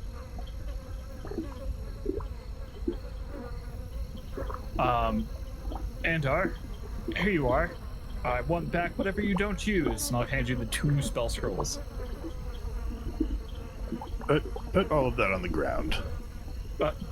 Sure, that's probably better. And I'll Just gonna cast detect magic. He's like, no. Everything except for the gemstones and the money is magic.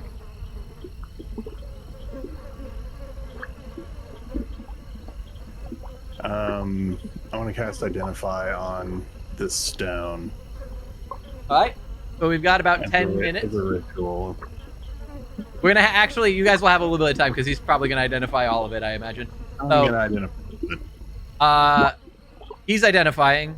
Kirik, you have to kind of work your way around the outside of the cabin because there's not a walkway all the way around, and the next cage is technically over here, but you're able to kind of clamber over. Give me a strength check. I will say, I think he does.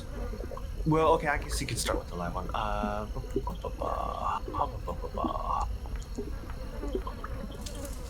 You smash that lock right off, and you open the cage, and the ravens go flying out into the night. Well, that's good. And I think While he's doing that, or do I only get one chance? Oh, you're gonna get another chance here in a second. Okay. yeah, and he'll just head off to get the also release the dead ones. Okay. Is there Oh, more okay. on the other side too. There's 3, 1 on each corner, and then this one was dead. Mim, roll me another dex check.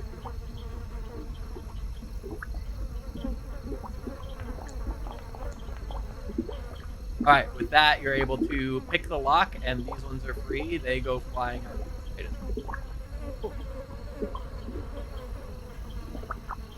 And give me one more for you. Flutter on over to this one.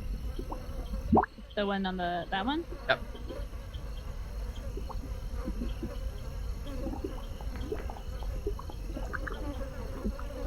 Same for that one. Hell yeah! I'm not useless. Honestly, with timing, you probably fly by as you see Alistair getting slapped by tiny hands. Flying back to the front or flying over to the other one? Flying to the second one. That's so funny. I would just be like, what up? But then I see Andar laughing, and that's what would make me just keep going to the other one. All right, and then Kirik, you want to give me a strength check on the first cage?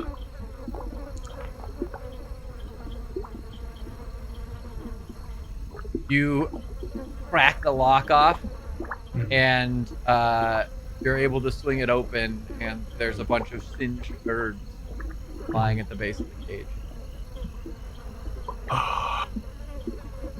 Well, and he'll just kind of take the birds and hop down from the edge of the building and take out a shovel from his backpack and start digging them a grave.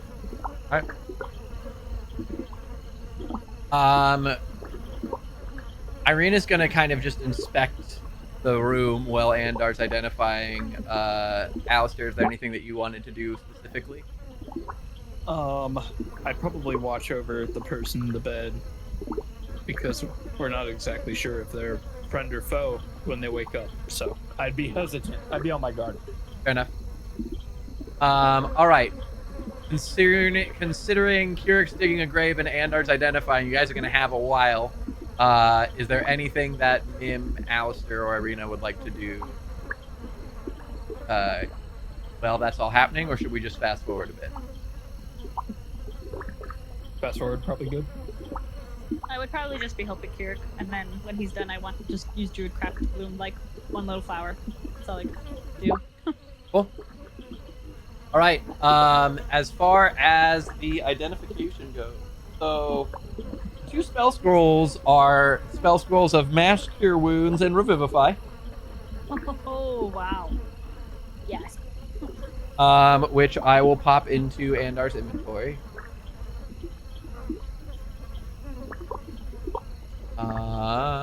If it'll let me.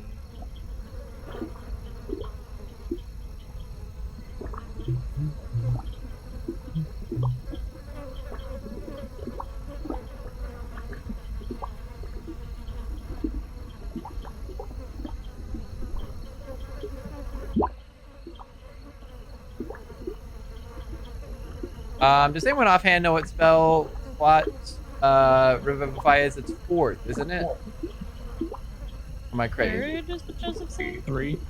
3. So spell scroll. Rename.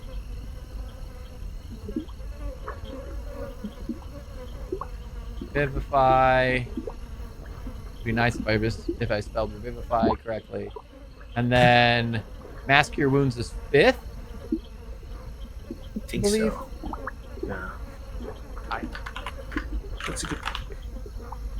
Yes, 5th. Cool. Oh, 6th. Sorry, 6th. 6th. No, wait. No, that's a Sorry. fifth. It's 5th, yeah. 3d8. Yeah. All right. So then you have both of those in your inventory. Then the +1 crossbow bullets are just +1 crossbow bolts. And whoever that needs to go to, I can put it in their inventory. I presume Mim. Mim. So then you have Oh no, thank you. make sure I properly put in the amount. You have 10.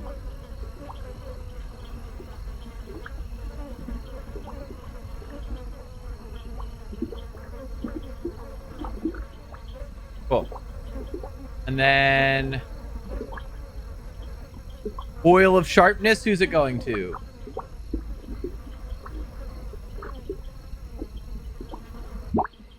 What is it? Oil of Sharpness can coat 1 slashing or piercing weapon or up to 5 pieces of slashing or piercing ammunition. And for 1 hour, the coated item is considered magical and has a +3 bonus to attack and damage rolls. So we have 2 of those? We have oils of 1. sharp- Oh, Specifically non-magical weapons.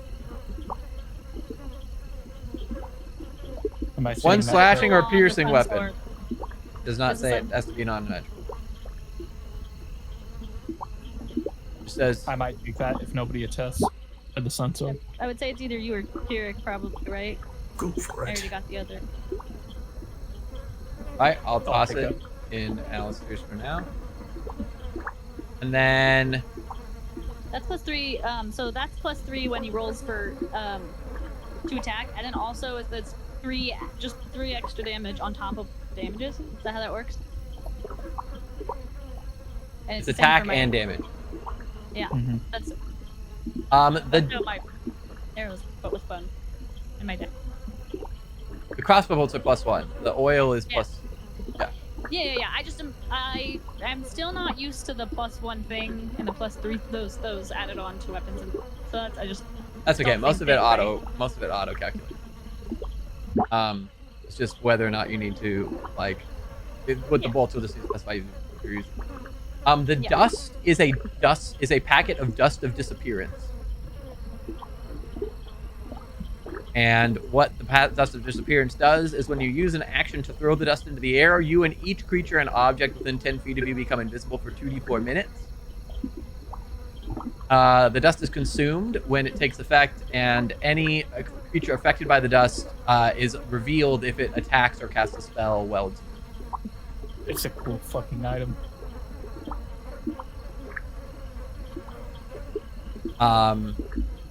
And then last but not least, the rock is a stone of good luck. Which Andar, for the love of God, can I have that? you gain a +1 to ability checks and saving throws. As long as you have it on your person. Yeah, I'll toss the rock to Alistair. Cool. And then are you keeping the dust, I presume? No, I'll toss the dust to someone. If I could make an argument, I kind of think that should go to Kirik. He should get something from this. I handed out to him as well as the 2 spell scrolls. All right. This is a magic that I don't know. All right then. Sounds good. Are you able to use these? Well, that's a good question. Can I? It has to be on my. Let me check this out. Paladin. I think Revivify. I don't know. I don't think I have it on my spell Let me look. list. I mean, it says it on the. If you just look up the spell, it'll tell you what classes are. Yeah, I'm checking. Yeah. Revivify is I can use Revivify. yes, I can't cleric use, and paladin. I can't use the Mass Cure Wounds, Bard, Cleric, Druid. Correct. yeah. So there you go. Wait, so the 2 scrolls are Mass Cure Wounds and Revivify, and Kirik can't use them? Kirik can use Revivify, but not Mass Cure Wounds. I cannot use either. But a cleric or a druid or A bard. a bard. I mean, to be fair, can't anybody use them at varying degrees of successfulness? Spell scroll 5e. If the spell is on your class's list, you can read the scroll and class spell without providing any material components. Otherwise, the scroll is unintelligible. Oh, okay.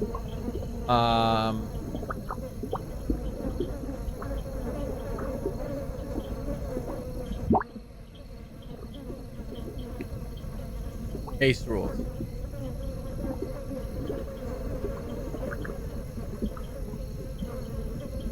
All right, well, we've gone a little long. Do we want to call it here? Go on forever. Alistair's already gone. Yep. He's out. He's bailed.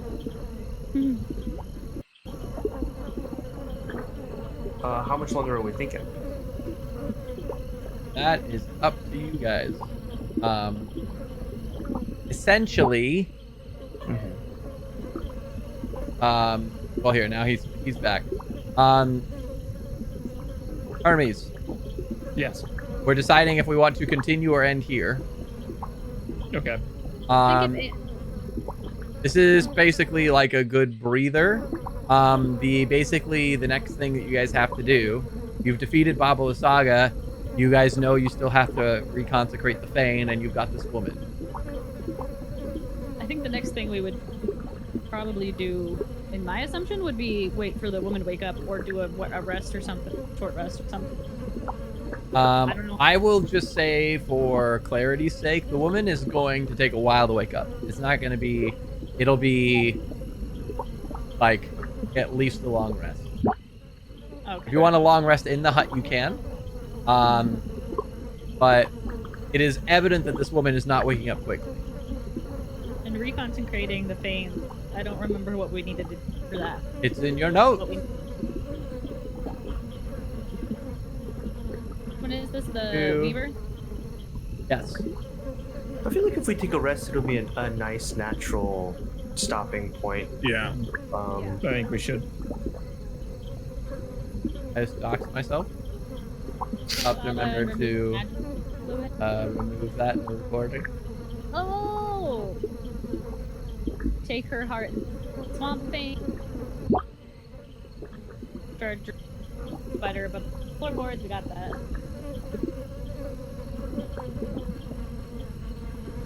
So we need to go get Baba's heart. Well, Baba's lying on the floor of the hut. Oh, right. Okay. Cut off her hand and slit her throat. I did it.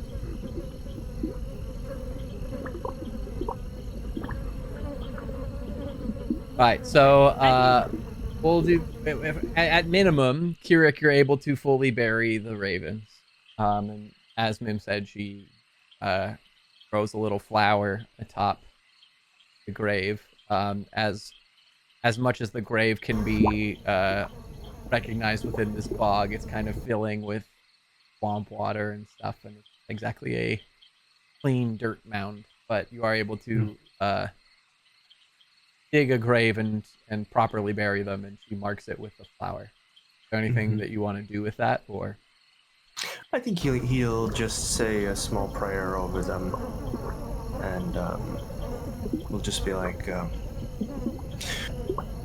"Smiling lady, goddess of death, matron of ravens, I pray that you bring these souls to your domain and make their passing one of ease." And then he'll just go back into the hut, and we'll continue to check up on the lady. Cool.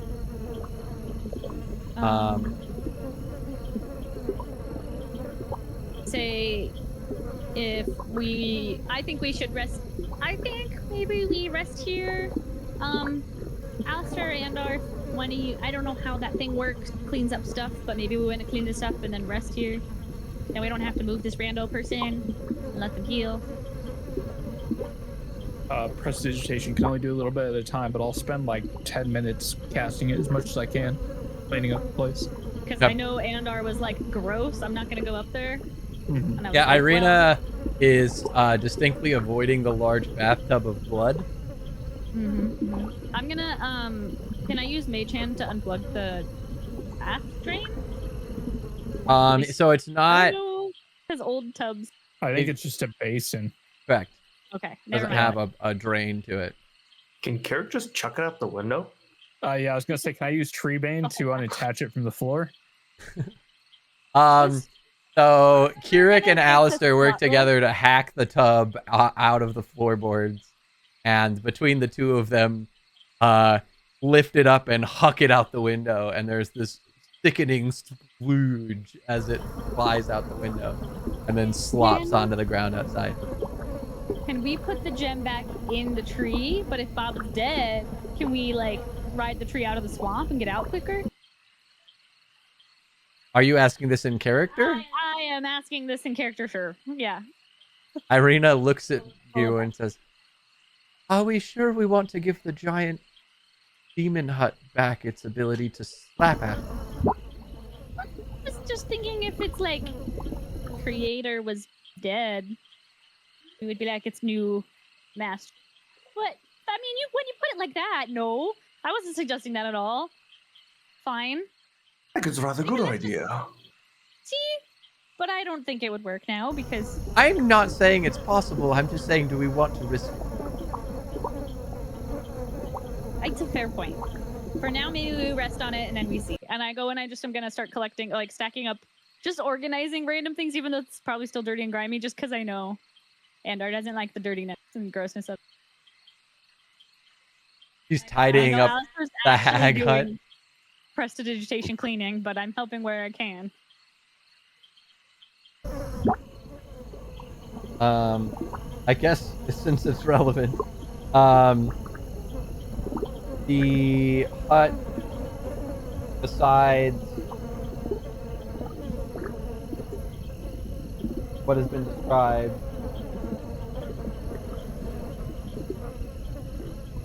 to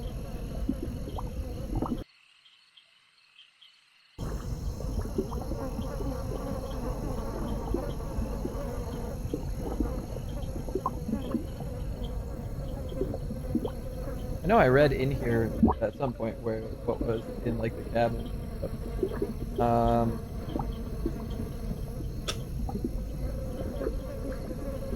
Yes. The wardrobe is filled with soiled robes and assorted spell components. You guys already got rid of the tub.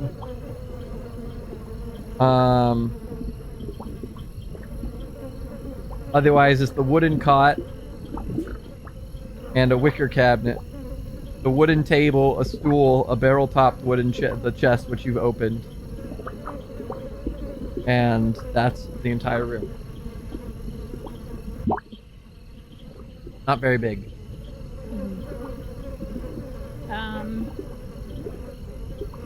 Whatever, I don't know who doing what next, but I guess I will go try to carve out the heart. Harina like sees you fly over and then start hacking into the thing, and she like like turns and like almost heaves out the window. Man, what if we took it outside and I'll bring up Shadow Alistair and be like, will you help him, please? He does one of these at you. Fair. Don't worry. What's You did really good in that fight. Ashwin, right? What? Don't worry, Ashwin. You have a stronger stomach than Alistair anyway. Ashwin's his other Al. character. Oh, Al Alistair, is Al. what Okay. we're calling Was Shadow Ashwin Alistair. Okay. I was Ashwin's like, my other character. Different campaign. Right. The A's. Okay, well, I was like, I heard you say it earlier, Ryan, or Yep. something. And I was Yeah. like, is that gonna be Joseph's new character's name? I don't remember. I just heard the name, so I was like, wait, that's not Al. Don't worry, Al. You have stronger stomach than Al. He kind of he goes and he lifts up the body, and kind of flies outside with it.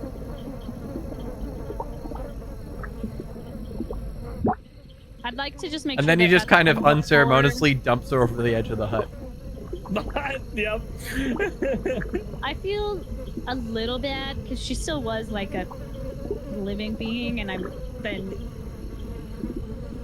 tainted by the question of like, not tainted. I've been dwelling on that question of, is this what a life is worth to me or whatever.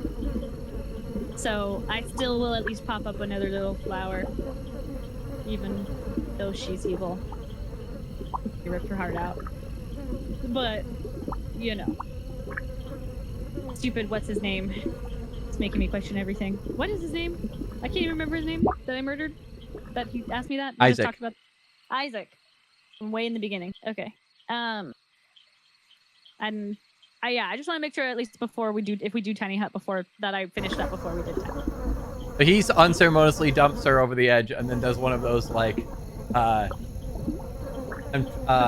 think it's Aladdin where he just kind of like ruts off the edge and then falls. Yep. And then Mim kind of buzzes down after him, and you hear some noises from below the hut. Gross. But you carve open her chest and pull out a very green, like mottled, slightly oozy black heart. Can I like wrap it in, rip some cloth off or something, wrap it up and like put it in a bag, I guess? Sure. No? Okay. Gross. Shove it in my bag with the 5 dead bats and the shit I have in there. Strahd kebab and Al kind of just kicks her over so that the hollowed chest is facing down. Which coincidentally also puts her face first in the mud. yep. Well, now that that's done, and then I'll poof up a little flower right by like her head, and I say, "Let's go back up." He looks at it, shrugs, and then What? like shrinks into shadow and slides up the wall. That's sick. Then he pops back up in the hut. And gives Alistair a very like sassy like. And I go in and I go like a deep, pretending deep voice, so I'll go, "It's done." And I say, "Don't worry, I got it in here." Alright, I don't know about you guys, but I'm Pete.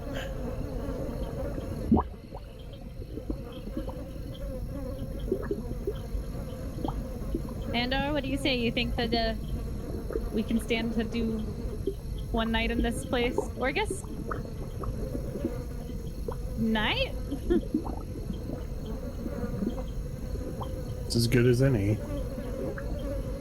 Kirk will lean over to Bim and say, I thought his name was Alistair. No, Andor. Wait, this whole time you thought this one was Alistair and that one was Andor? No, that one said his name is Beat.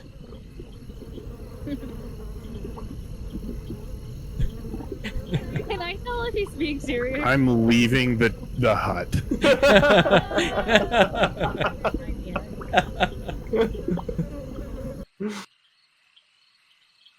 Is there a way I can cast Tiny Hut inside this hut, specifically keeping the lady in the bed out of it?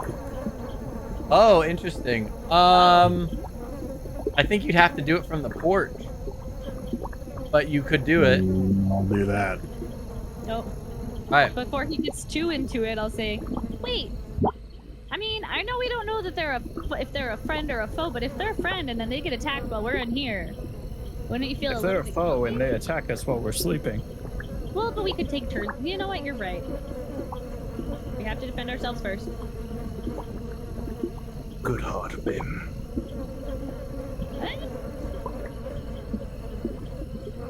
I'm like a little uncomfortable by that. Right.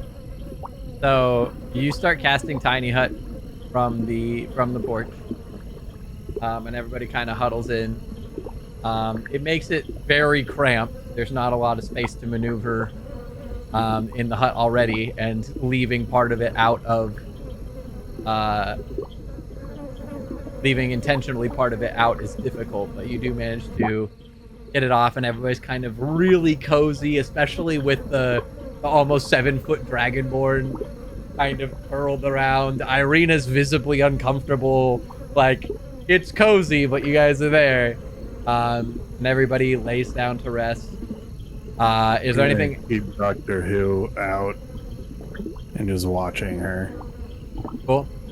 He's gonna lose his mind if she gets up.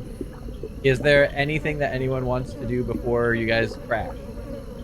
I'd like to, for as long as I can stay awake, read the Tome of Understanding. That Cool. way I just keep that up. 3 hours if I can muster it. Cool. Anything else? Going once? Going twice?